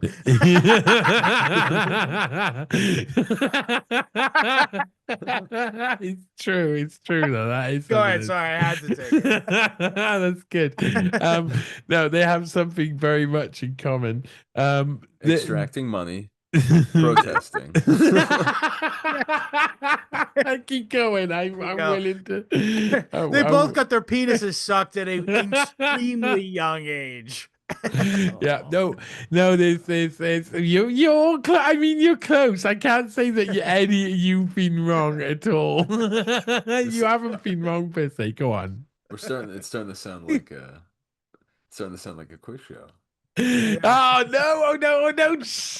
Don't tell people I like doing that sort of thing, because I say that this is like, no. Okay. Well, let me answer. They have something in common. I'll set you up again. You pitch it for me. Which way are we now? Yeah. So they have something very simple in common. I want more though. I want more. Yeah. I'll try to get one. Yeah. Okay. They had something very. They have large simple in noses. common. Okay, go ahead. They both heavily involved with the Council on Foreign Relations. Right. Which, sorry to interrupt you again, the Council on Foreign Relations is a direct outcropping from the Royal Society, and also ergo the Milner Group and the Cecil Rhodes Round Table. Go on. Sorry. The Institute for International Affairs, the Royal Institute for Foreign Relations. Yeah, whatever. The bastards RIARF. of sexual relations. I don't know. But they're both.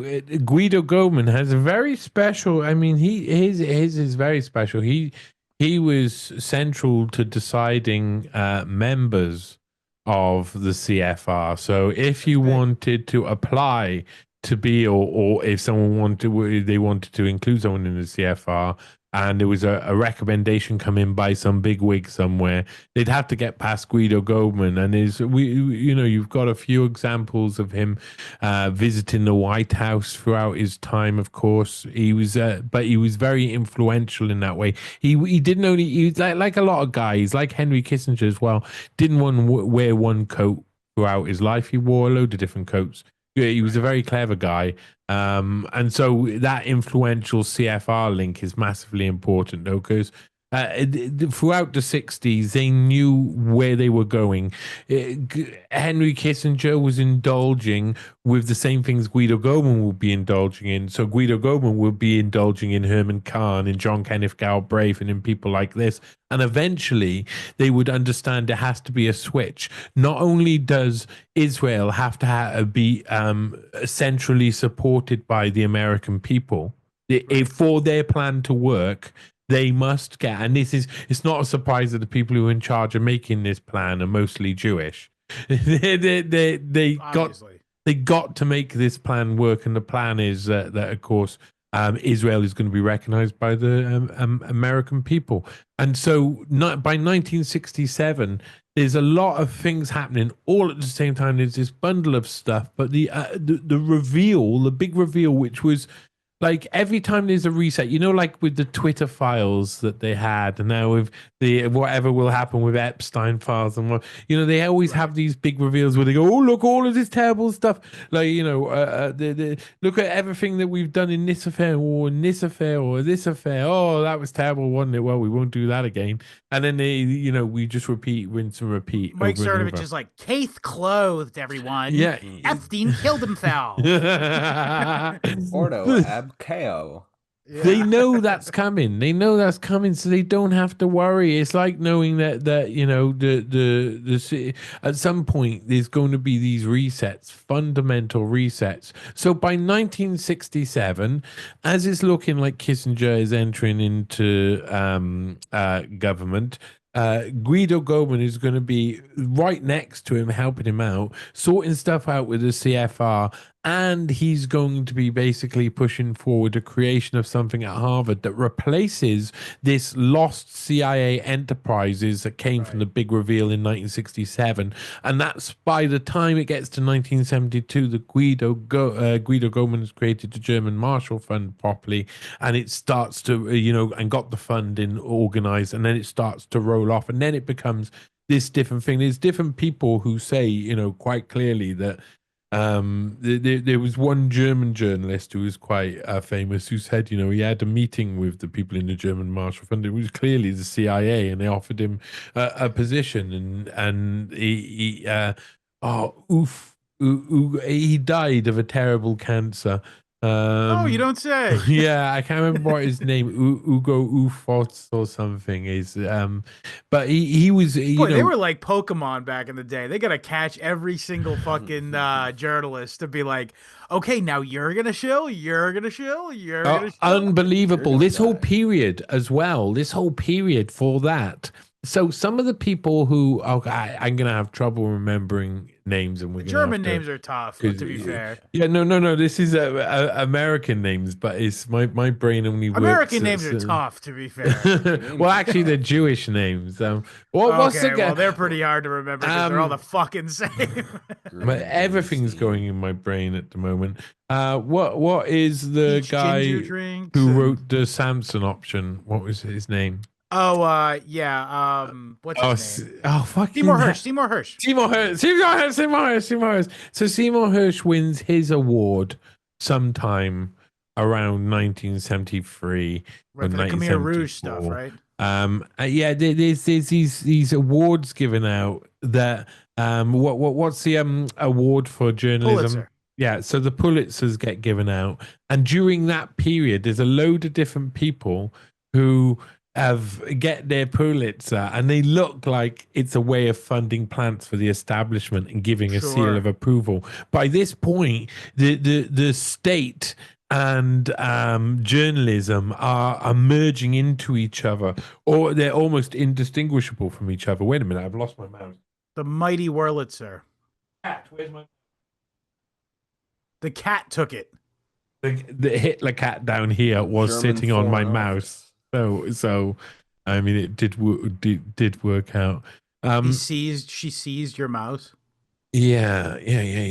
I can't remember what was I saying there before I got distracted by mice. Seymour Hersh and other Jews got to be basically tapped by the establishment by getting the Pulitzer in order to be like, this will be the limited hangout to what, like, for instance, like Seymour Hersh is a great example because listen, Seymour Hersh did some good work. I'm not going to sit here and shit on him, but he did also write the Samson option, which is like the limited hangout on the nuclear Israeli program. Yes, thank you for saying this. People suck him off so much, and when it came around to the Nord Stream thing, he was the one who gave the official narrative. It Yeah. didn't make any sense. Now, one of the ones was Max Frankel, who was serving as the Washington bureau chief and correspondent for the New York Times.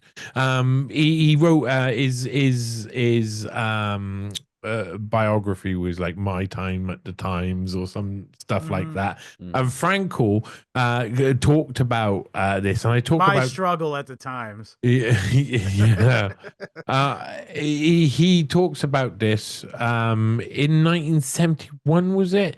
It was there was a basically a lot of people were questioning in the press, were questioning the authority that Kissinger administration was put in or Kissinger's involvement in the administration was put in pressure. And there's a couple of quotes. I'll say a couple of quotes that Frankel testified during the United States District Court, Southern District hearings. Was something like this? Anyway, okay. A small and specialized corps of reporters and a few hundred American officials regularly make use of so-called classified secret and top secret information and documentation. It is a cooperative, competitive, antagonistic, and arcane relationship. I have learned over the years that it mystifies even experienced professionals in many fields, including those with government experience and including most astute politicians and attorneys. And he says about like the tense communication and stuff, without the use of secrets that I shall, and he quotation marks, secrets that I shall attempt to explain in this affidavit, there could be no adequate diplomatic, military, and political reporting of the kind our people take for granted, either abroad or in Washington. And there could be no mature... Yeah, yeah, our people there could be no mature system of communication between government and the people. He then was co-opted by the German Marshall Fund just around this time. So they come along and they got him to be a member. Exactly what he was talking about.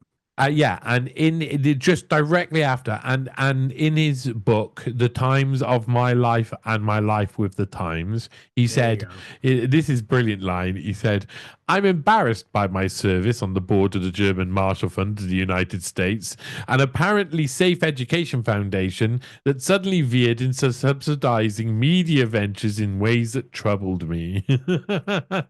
But in actual fact, what was happening is that they were trying, using the German Marshall Fund to not only fund projects eventually like the Marshall Memorial Fellowship, which is very interesting. I think it might be the that one. I think it's that one that Viktor Orban has gone through, who also went through the World Economic Forum Young Global Leader program as well.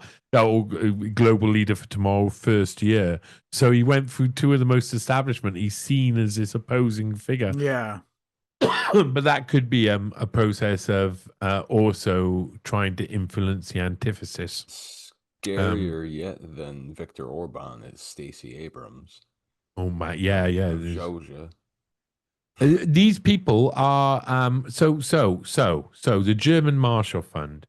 So this organization does a load of things. It's not just one or two things. It's got all of these different little projects that run on the side, but they also, surprise, surprise, at this time, 1967, there's this rush to create this thing that can take on the mantle, and eventually, they're just setting up, they're helping set up things like US aid and stuff, and what happens is it's the neocons that come along and work out of it. And so eventually it becomes the base for the Alliance for Securing Democracy. You ever heard of these guys? Have you ever heard of the Alliance for Securing Democracy? Who's that the brainchild of? I'm not sure who that was the brainchild of. I know that I know some of the people. I wouldn't be surprised if it was Bill Crystal. and a few Yeah, others. that sounds right. I think you're right about that. That sounds correct. But this is, I mean, that's Irving Kristol's. All of Son, this yeah. is all of this is a continuation of that 1967 tilt to say, okay, we have to use, if we want to create permanent revolution abroad, perpetual warfare abroad, we got to create permanent revolution. We got to keep disrupting these areas, and for that, the best ideology that fits the means that allows us to use intelligence and subversion is the thing that kind of opposes its place. You know, this left wing with this extreme right wing, like bit of like tilt, yet it's got this extreme left wing attribute that allows for something. That contradiction really makes sense for this next stage. That It's Hegelian synthesis. Yeah, and it works as well. And so they've headed towards this, and they got then create the Alliance for Security and Democracy, because these people are going to be running things like Hamilton 68, of course, the PNAC. And they're going to be on the forefront of testing out fifth generation warfare, which is exactly what the neocons were set up to do. Now in 1985, 1986, 1987, around that time, there's a young man. There's some brilliant quotes in the Non-Governmental Octopus. There's some really good quotes about the creation of some of these organizations like USAID and stuff in the 1980s. You know, this reverberation of organizations that really. What German Marshall Fund really was, and what organizations like it that were created at the time, really were non-governmental development organizations. Yeah. So rather than just non-governmental organizations, they're the primordial soup of non-governmental organizations. They're going to create the non-governmental organizations, and for that, and the structures that can then be another layer that protects the original layer, and so on and so forth, and it gets convoluted. And they talk about it openly. You know, there's a brilliant quote between two people who were talking about, you know, we're just working for the CIA, but we're just separated all the way down the line, and that's why USAID has been created. And these people are all going to be attached to what we talked about earlier. Victoria Newland and people are central to this sort of ideology. Well, who's her husband's name again? Like he's Who's Victoria Kagan? Newlands? Robert Kagan. Yeah, but again, another neocon. He was in PNAC. Fucking Robert Kagan. And so supposedly this is the thing where you people like dum-dums like my mom who like think that politics is real and shit, where they're like, she's like, oh, well, the people in Biden's administration would never do blah, blah, blah, blah, blah, blah. And I'm like, this lady who's in charge of the foreign policy for Biden is married to a guy who is in the fucking Bush administration. You think politics is real? Stop it. You're right, Mom. I love you. Yeah, you're right there. We all fail in doing that sometimes. We do, yeah. We've all got to stop chastising our parents for being bloody. Too. Yeah, I bet. Right, let's go back to the early 1980s. I'm a young whippersnapper. It's about 1986, 1987. I'm 6-7 years old. I've already played the Atari by this point. I would think we already had an Atari with a joystick by that point. Oh man, that was amazing. Already I'm just 1986, 1987. I'm just becoming a Man United supporter. You know, this is a great moment in my life. A really good Man United team, just as Alex Ferguson takes over and is going to take us wonderfully. And over there in Stanford University, something big is happening. Something really big. They're choosing. They've run programs. They run leadership things. They put probes in people's butts. Who knows what's really going on? But a lot of things are happening. They're what? Sorry. They choose the Pope. Who knows? Yeah, who knows? Who knows? Who knows? It doesn't make any sense. I But would not be surprised to find out there is an anal probe portion to the selection of a new pope. Just saying. Yeah, I don't mind it. I don't mind it as well. If they want, if they're It's their consenting right to to do that, so. yeah, then if they're consenting to, it got to be cross shaped though. You got to feel like it's, and then All it right. ends up an upside down cross. Okay, okay. Anyway, just saying that's the most likely. So let's get back. So 1987, Teal is in Stanford. Right. And he's skipping Professor around. Gerard. I'm going to do the technocracy, and he's all very happy. And Irving Crystal comes along and says, "Hey, how's it going? How about I fund the Stanford Review for you?" And Peter Thiel is made the chief of this new version, because there's, of course, I think there's Stanford Law Review, but there's also the Stanford Review, Right. and that was what Peter Thiel became central to, and it was really a vehicle for spreading neoconservative propaganda into universities. The gay community? Oh, sorry. Yeah, well, the universities and the gay communities, that's the same thing, isn't it? Everybody needs to try a reach around in university, don't they? True. That's what they've been taught by the neoconservative professor, I'm sure. They had the very famous Operation Lug, lesbian until graduation. Wow. Oh, those are the sweetest lesbians. Yes. Okay. The very anyway. realist of lesbians. Yeah.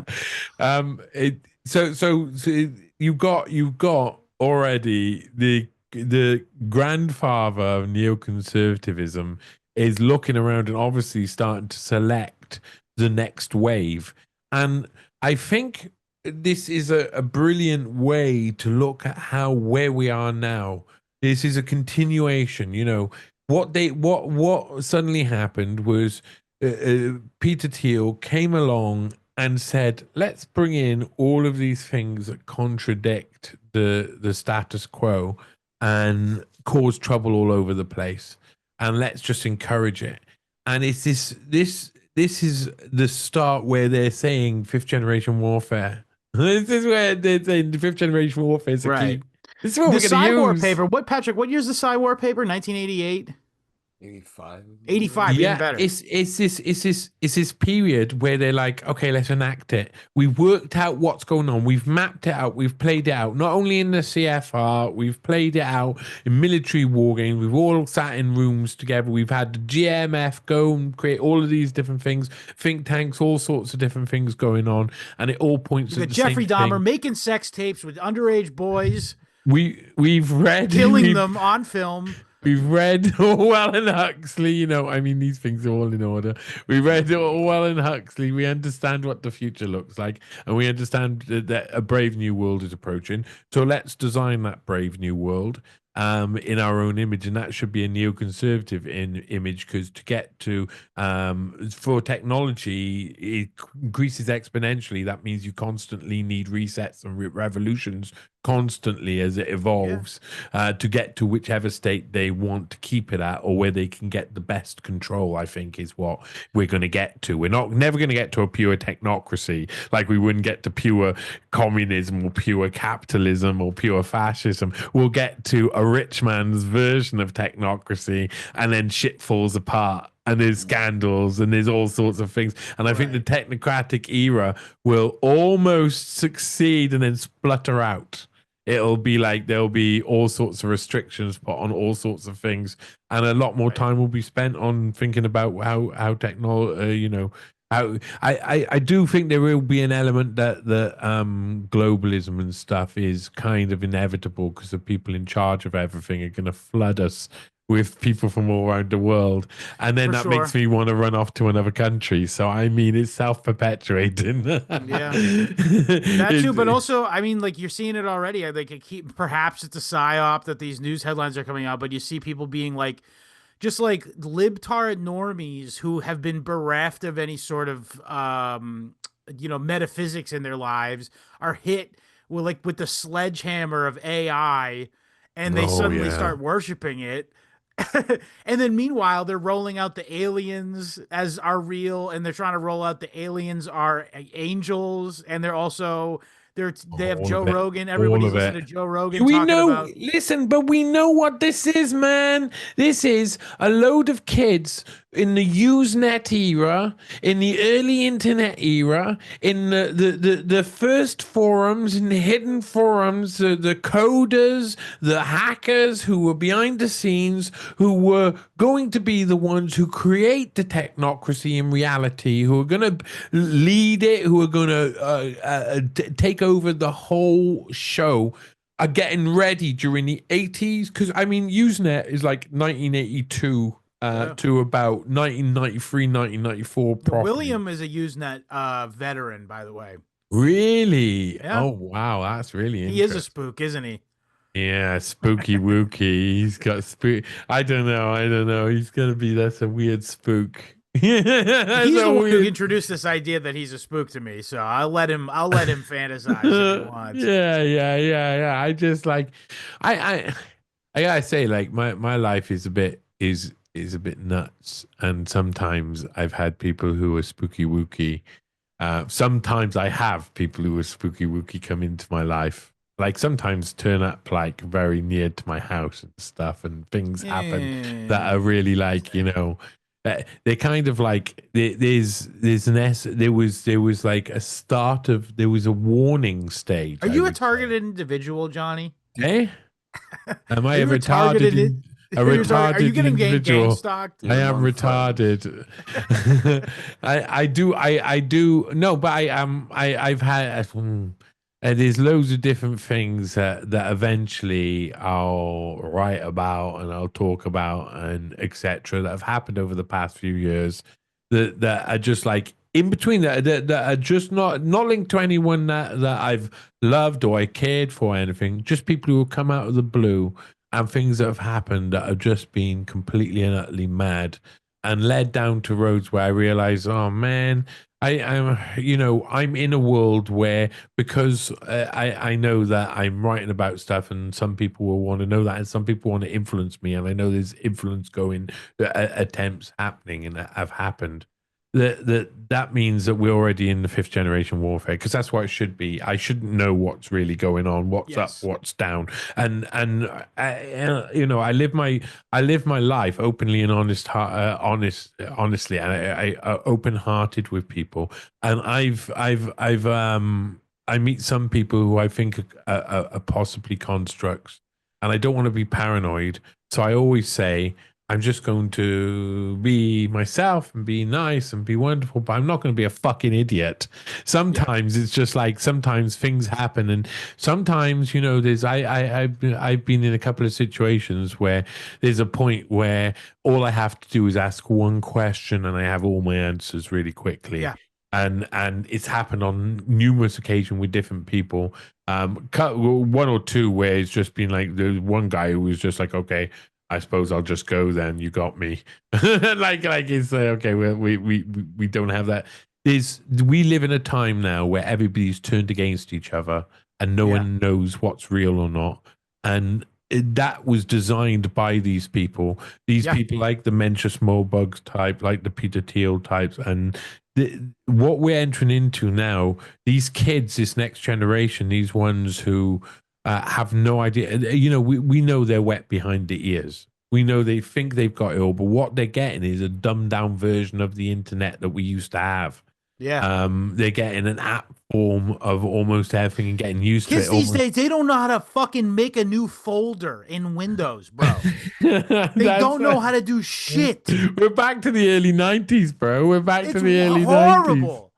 Amazing. I remember 1996, in actual fact, going to do GMVQ in leisure and tourism in my sixth form college, and the teachers wouldn't let me make a new folder because they were too scared that would break the computer. It's just like, I'd been working on computers for a while. Like, at this point, my dad had got a computer quite early. Trust me, it won't. Yeah. Not allowed to. It was not allowed to. That said, "Do not open." Yeah. Just call her Oh over, yeah. teacher. No, I installed Football Manager. It was a Championship Manager 93, 94 demo. Love those sim games, dude. Oh, mate, it was amazing. Football Manager sim game, really early one with Cantona in the Man United team, and you could only play like a couple of like a month of the so-called simulation, but everybody was playing it.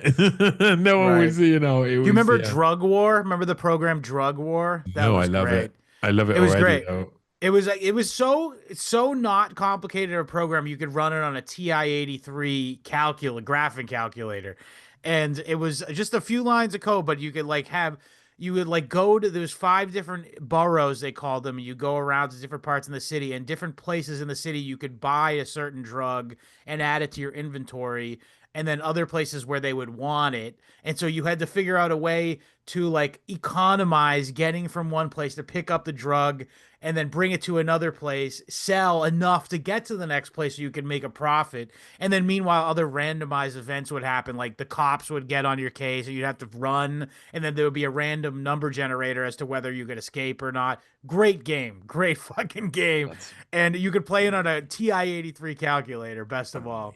amazing. Oh wow. There was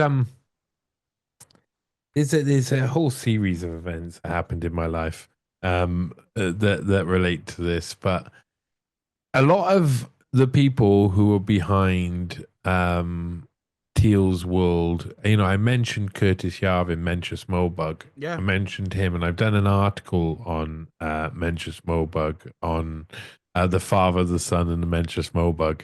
It's about his father. It's about his brother. His dad was Jewish, by the way. Also was like he worked in the diplomat corps or something, right? For the American loads of government. different embassies. He went from embassy to embassy, and all of these ones that are like the key embassies as well. Yeah. For He's embassies a of spooked out fuckery. guy. Yeah, it's obviously a spooked out guy, and then went to work for like these Washington-based think tank policy center type things that were doing stuff in I think I was in the Reagan, maybe Carter or Reagan. I can't. He did an IPO scam too. Moldbug, I mean himself, actually did, right. like in the 90s. He during the .com boost boom, he like created some shitty program that had absolutely no use case, and it sold to some hedge fund or whatever. He got paid out a shitload of money, and then they ended up eating it all. Like they ended up like doing one of the like bailout type things that happened in the or junk bond type things that happened in the .com like meltdown or whatever. But he got to live and write his fucking goofy shitty whatever reservations, whatever the name of his crappy blog was, and he basically got to live off of this money that he scammed off of investors. Okay, let me tell you something.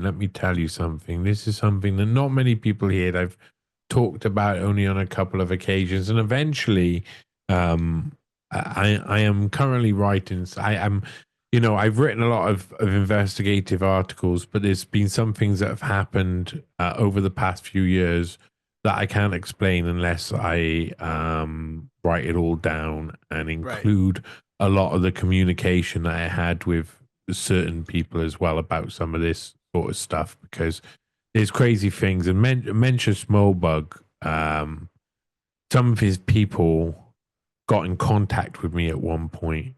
It's a complicated story about my ex. I've told it on Tessa Lena's podcast, but basically, my article, the Mencius Moebug article, got leaked before it got released. Yeah, and someone showed me my ex showed me a tweet that was made by someone that was sent to her via DM by somebody else, and from it I could tell that this person had read your article. Yeah, definitely. And not only read it, it had been told that he had to leak that information to stop it coming out from me. And it was like a day before release, and it was the crux of the article that no one had talked about for 20 years.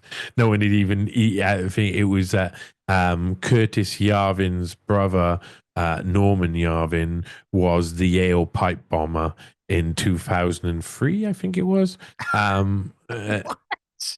Did you've not? Okay, I right. missed that detail. Took a look at that article. I didn't Okay. notice that detail though. Okay, so in it's really this is really super it's so super interesting because it was bizarre.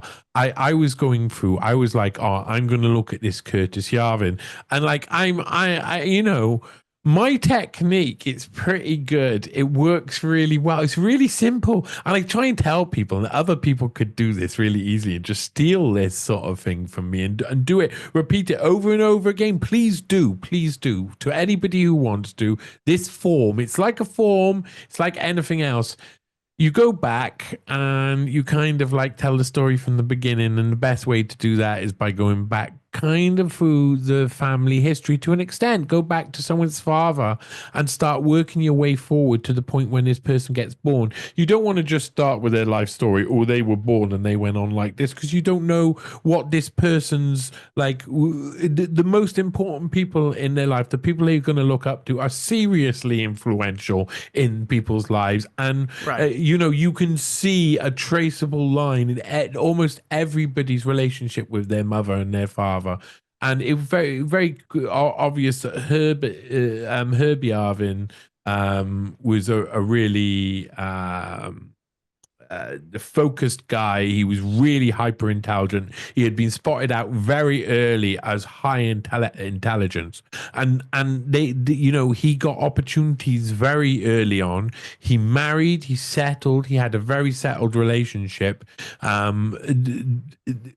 Early on, I think they split later on, but they had a very settled relationship early on, and the kids were really super intelligent too. They tested well on all in all areas, so it was obvious that these kids should be put on leadership programs, especially with someone like Herbie Yarvin who had connections with this. Right. So they both went their own ways. Curtis Yarvin got a special scholarship from Johns Hopkins. It was like a youth sort of program that looks like it was this is a future technocratic intelligence youth program that John Hopkins was running. So that's what he got. And Norm Yarvin, who's a little bit older, I think, he went a different route. He's a bit more autistic, a little bit more out of it, you know. You know something? I got invited to be in a Johns Hopkins University like advanced youth program in the middle school. Really? Actually. Yeah, and I like took this. the I Tell took the me. SAT. I don't know if they don't have the SATs in UK. We have but something like that. Yeah, we have something I like took that. the SATs when I was 12 years old, and that was part of the program because they wanted to see how I did. And I did pretty good, even though I didn't prepare at all. But then my mom said, "Okay, if you want to do this program, this could be like really good for you or whatever." But they were like, "You're gonna have to like go to school in the summer," and I was like, "No, Yeah. that's out. That's not happening." That's where really the real intelligence agents are willing Yeah. to give up their summers and their Saturdays. Yeah, and that was not this guy. So that's how you know this guy is not a spook. Yeah. We'll believe you. That's what a spook would say, man. That True. sounds like That's a right. spook. Maybe you'll never know the truth. I was in the You'll GATE never program know. too. He was in the GATE program, getting his brain zapped, listening to beeps and. Oh, really? Were you really in the GATE program? They tested me for the GATE program. I did the Oh, program. I did the dude. little Apple II computer program in Oh, the man, hall done. at my You done elementary your school. Yeah, you got turkey brain. Whatever that I means. only remember doing the hearing test. Yeah, that was to see if your parents had never taken you to the doctors before, and because I'm sure many students this was the case, by the way, in the inner cities, but their parents they were making sure that you didn't need like a hearing aid, and your parents had never taken you to the doctors and had no idea. That's what that No. is. But They there's a used to different just thing that I'm talking about, the GATE I program. was not special. Okay. they used to just kick us in my school, to be perfectly honest. That was it. They say, "Hey, did you hear that?" We were very Welsh in Wales. If you got a problem, you just kick it. So that's how education. Actually, I just to come off, we'll come back to the Yale pipe bombing of Norm Yarvin. And I'm willing to say that out loud, and I know I'm not going to get sued because it really does look like he's a Yale pipe bomber. um, but my old teacher Basher, this is one of the things he used to do in my school. It wasn't the same. It wasn't the same sort of intelligence. He used to get a really thick box, yeah, and he'd sit you down in a chair, and then he'd fold the box over instead of like sticking it at the bottom, and then he'd whap it on your head. Yeah. So your head's stuck inside. And you've got this cardboard up against your neck and you're in a box. And then he'd punch the box over and over and over again. I mean, fully go. And what was his response on to? the back? This was just in school for getting in trouble. Oh, okay. So Good. this is it. This is it. Yeah, good old-fashioned abuse. That was classic. We didn't have so many like the beeps and the gate program. Yeah, we had the get beaten in the butt with box head program, and we learned our own lessons from it. Look at me. Look how well you turned out. So anyway, let's get back to that dirty bastard Yarvin, not Curtis, but Norm. I like Norm, even though he's a pipe bomber. I like him, you know. I mean, how many pipe bombers do you know that you like? Tell me. I bet you was a zero. Go on. Come back to me. Okay. It's not that I'm going to admit. Well, I mean, I don't know. Ted, we all knew someone in school who did that, though. Let's be honest. Yeah. Well, this one was really bizarre. I mean, such a bizarre story. I have it pulled up on Google right now. I forgot all about that this ever happened, but yeah, there's like all of them. Just you'd think that if the most important like school in the Ivy League, essentially, that so many U.S. presidents have attended, they would have solved the case. But no, it all just ends. It's so brilliant. It's so brilliant. I was here like this is why. I mean, I'm saying to people, please listen. The element of form of this is so simple, and it sounds so simple that as soon as I say to people, start by researching their father. As soon as I say that to people, they go, "Oh, that sounds stupid." And they switch off. And so they don't follow that. They don't go down that route. And if they do, oh my God, what happens is that you don't just analyze the life of your subject. You analyze the life of your subject's life, the people they were living with, and each one of them individually. And it led me to looking at Norm Yarvin first, because obviously Norm Yarvin was very interesting. But I wasn't expecting to come across the fact that he had been working for Yale. I can't remember what it was. Some sort of like assistant sort of professorship or something like that. You know, he had got some sort of position, and he got fired from there. And I don't know what happened in between. His brother's mixed up with intelligence stuff by this point already. His father's already linked up with intelligence stuff as well. I don't know what happens, but at some point, a pipe bomb goes off in Yale Law School. I think it's a law school in a little room library where nobody is in the library. It's in a little room where no one's going to get hurt. So it's not like done. It's like an attention seeker or meant to draw attention to it. Like a plan that would be maybe you want to make it look like it was Iraqis or Al Qaeda or something by this point because you're trying to get up more sentiment for what's going on in Afghanistan and Iraq in 2003. That's what you're looking to do. I didn't even think of that angle, but you're right about that. Yeah. I mean, there's very much there's a lot of that sort of stuff going on, but why this happens, it gets very confusing because what happens is this bomb goes off, and in the same time that the bomb goes off, Norm Yarvin goes away and his door is left open, and his landlord or landlady who lived just upstairs or around the corner notice his door's open and say, I wonder what's going on. And they go inside and they find some stuff that's extremely concerning. So they phone the police. Such as pipe bombs. He had made so they go to this. He's been recently made fired from Yale. A Yale pipe bombing happens. I think it's the same night or the night after. They go to Norman Yarvin's house because his landlady says the door's been left wide open, like you want people to find it. And he goes in, they go in and they find pipe bomb making material. Later on, the journalists go on. What were you going to say, Patrick? Oh no, I was just. Oh, nice, perfect, exactly what we were looking for, right where we left it. So later on, the police come around. They obviously confiscate everything. Later on, the journalists are talking to Norman Yarvin, and he's just like, "Oh well, I like playing around with things that go boom. That's it." Yeah, and you like, do. Were you contacted by the police? Who's like, no, police have contacted me yet. Then an order gets put on so that no one's allowed to report in the press, and it's never talked about again. Yeah. It Just says here, disappears. CNN, man in Yale sketch identified. Connecticut State Police say Thursday they've identified a man depicted in a sketch that was shown to students at Yale's University Law. Blah, blah, blah, blah.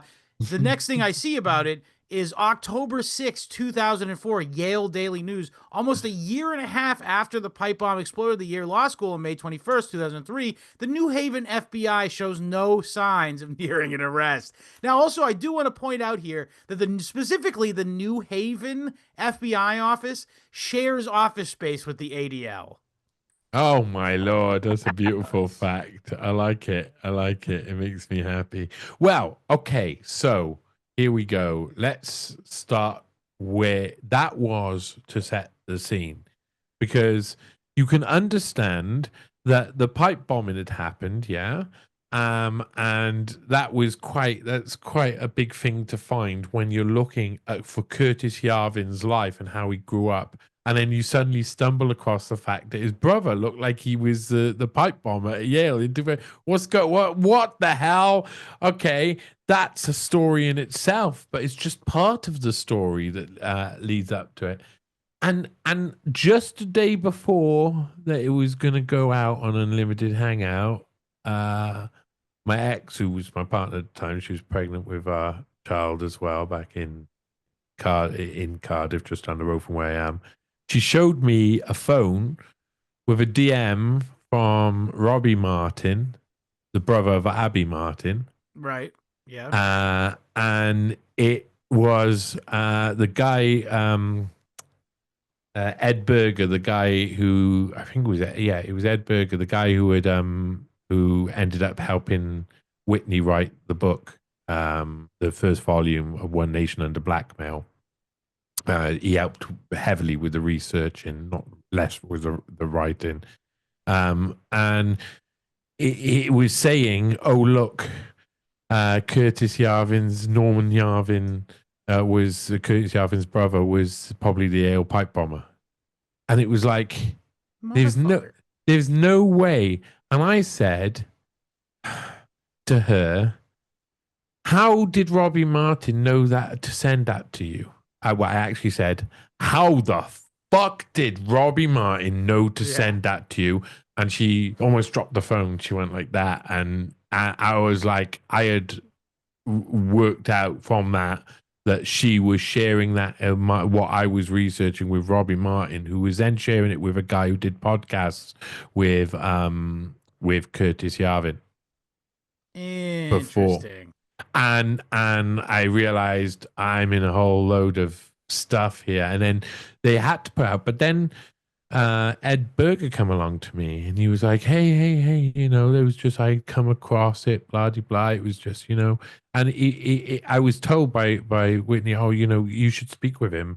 And so I went and spoke with him, and they tried to convince me to do a series of articles that was basically about Usenet, because I'd been looking into Usenet anyway, about Usenet and the rise of these guys who suddenly became the cool hackers of the 1990s. So it's a puff piece they wanted. Yeah, a puff piece that led to them being like the kind of new wave counter government and stuff, and realized they're trying to make me write puff pieces for the person that I'm writing the article about.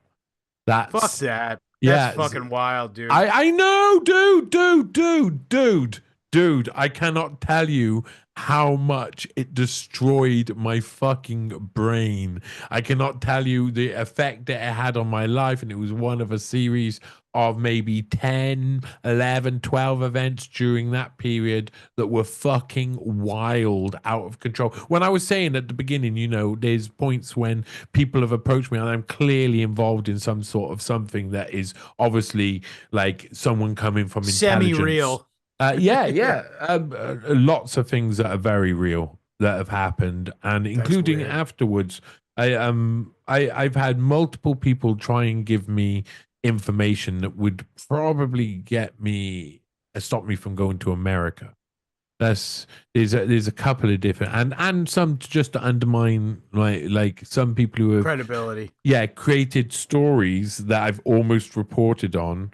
And then I've realized the crux of it relies on something that, when investigated, turns out to be created so that it will fall apart. And there was a guy last year. I've talked about this only a couple of times, but there was a guy who came to me and said, "Hey, I got some."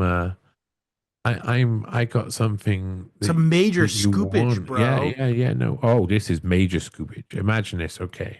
A kind of major scoopage.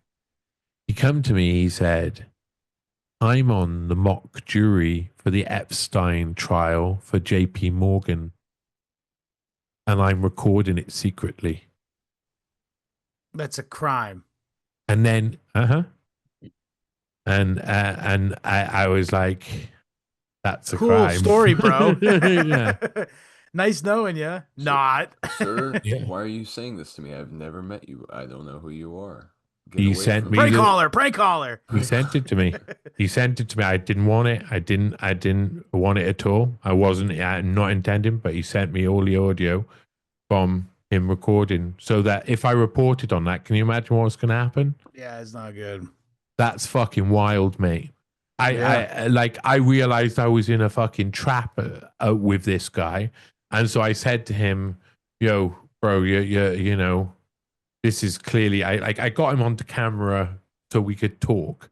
I didn't record him, but so that we could talk face to face. And he didn't want to. And when we did, I was like, you know, I asked him a couple of questions, realized that he was spooked out. And this was definitely a trap. This was a major trap.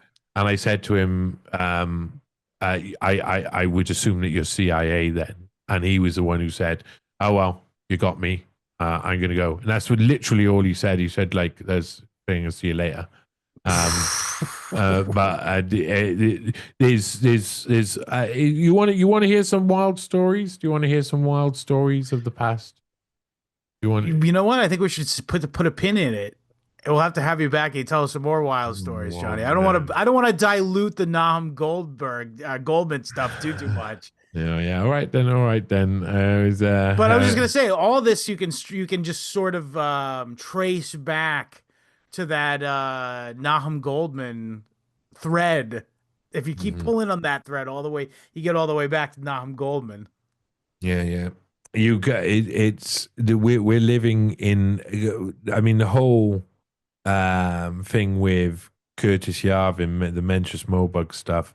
Those guys are the ones who are they're the ones who people like Peter Thiel went to help create and form the next leadership group, which would be a technocratic leadership group that we wouldn't see as connected.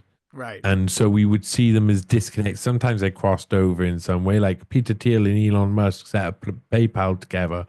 But it was much earlier that these pieces were being recognized and put into action. And I would suggest that you know, Elon Musk was probably mentored by Peter Thiel. That he was the one who was put in charge. He does seem like the less smart one. Maybe. But there's a Any whole guy who talks about being a genius that much is not. Okay, like it's just not. You never hear Peter Thiel going like, "Well, I am a genius, so and I'm going to save the world with my products." Yeah, you listen. If you put Thiel and Musk quotes all together, it is really. I did one of those rounds on Truth Bomb. it's really hard to tell the difference between That's them, true. and it They becomes have just that same kind of techno babble bullshit. yeah, megalomania zoom, as Herman Khan would say. But Johnny, thank you so much for joining us again. Obviously, damn, you put us in a nice 2 hour and 20 minute hole, my friend. Oh, nice. A podcast, caldera, if you will. But yeah, so newspace.com.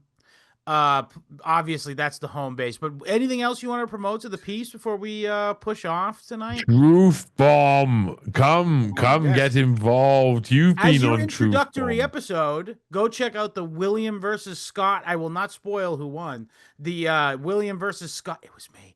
William versus Scott episode of Truth Bomb. On is it just Truth Bomb on YouTube? You have a separate account? No, it's go to Johnny Vedmore on YouTube and you'll find Truth Bomb, or News Paste on YouTube and you'll find Truth Bomb. And Truth Bomb, listen, it's just fantastic, man. It's so much fun. It's a great show. I've had time taping it. I really do think that it's gonna go. I'm trying to do something that's I'm trying to do some things with this that could go mental as well. Really clever, innovative ideas that will cause people's brain to go spasm.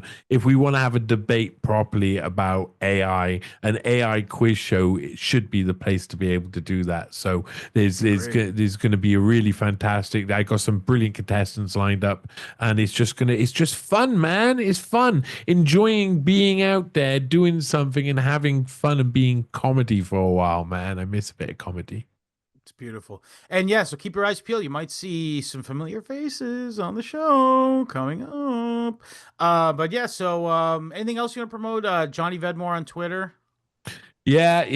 I'm just trying to push stuff out all the time. There's something coming up which is kind of like there's something happening in the Epstein case where there needs to be a load of information out that isn't really out, that people don't understand. You know, there's lots of accusations and allegations around the place, but Virginia Giuffre and what happened there, this is changing the scene. There's a lot of talk behind the scenes. People who weren't willing to talk before are now willing to talk and have conversations. And there's some stuff coming out soon that will blow people's minds. And unfortunately, it's going to have to go slightly personal because these people enter into your life and like I was saying, into my email inbox too. Yeah. Demons. But yeah, so keep your eyes peeled. Newspace.com. Johnny, again, one of the very few men on this planet that I would be willing to designate as a true journalist. And for us, www.historyhomos.com is where you find the RSS feed. Also, we're available on iTunes, YouTube, Spotify, BitChute, Odyssey, Rumble, Rockfin, and most importantly, www.historyhomospod.substack.com. If you like this show, get 100% more show. That's 2 episodes a week instead of just 1. Every Thursday, we have a bonus episode on exclusive to historyhomospod.substack.com. And it's a true episode every single time. We do like all kinds of I do a film analysis sometimes, do a whole historical topic, a book analysis sometimes, all sorts of excellent stuff. So please join us over there if you like the History Homos podcast, historyhomospod.substack.com. At time of recording, still the friendliest place on the internet is our group chat on Telegram. t.me/historyhomos is the channel. t.me/historyhomos chat is the chat. You can follow us across social media at historyhomospod. That's Twitter, Instagram, etc. And if you have any questions, comments, or concerns, you'd like to buy an Uncle Ted History Homos t-shirt, email me your size and address at historyhomos@gmail.com. Die with dignity. Patrick, what would you like to say before we go? Hasidim, but don't believe them. That was good. I like that. Later, homos.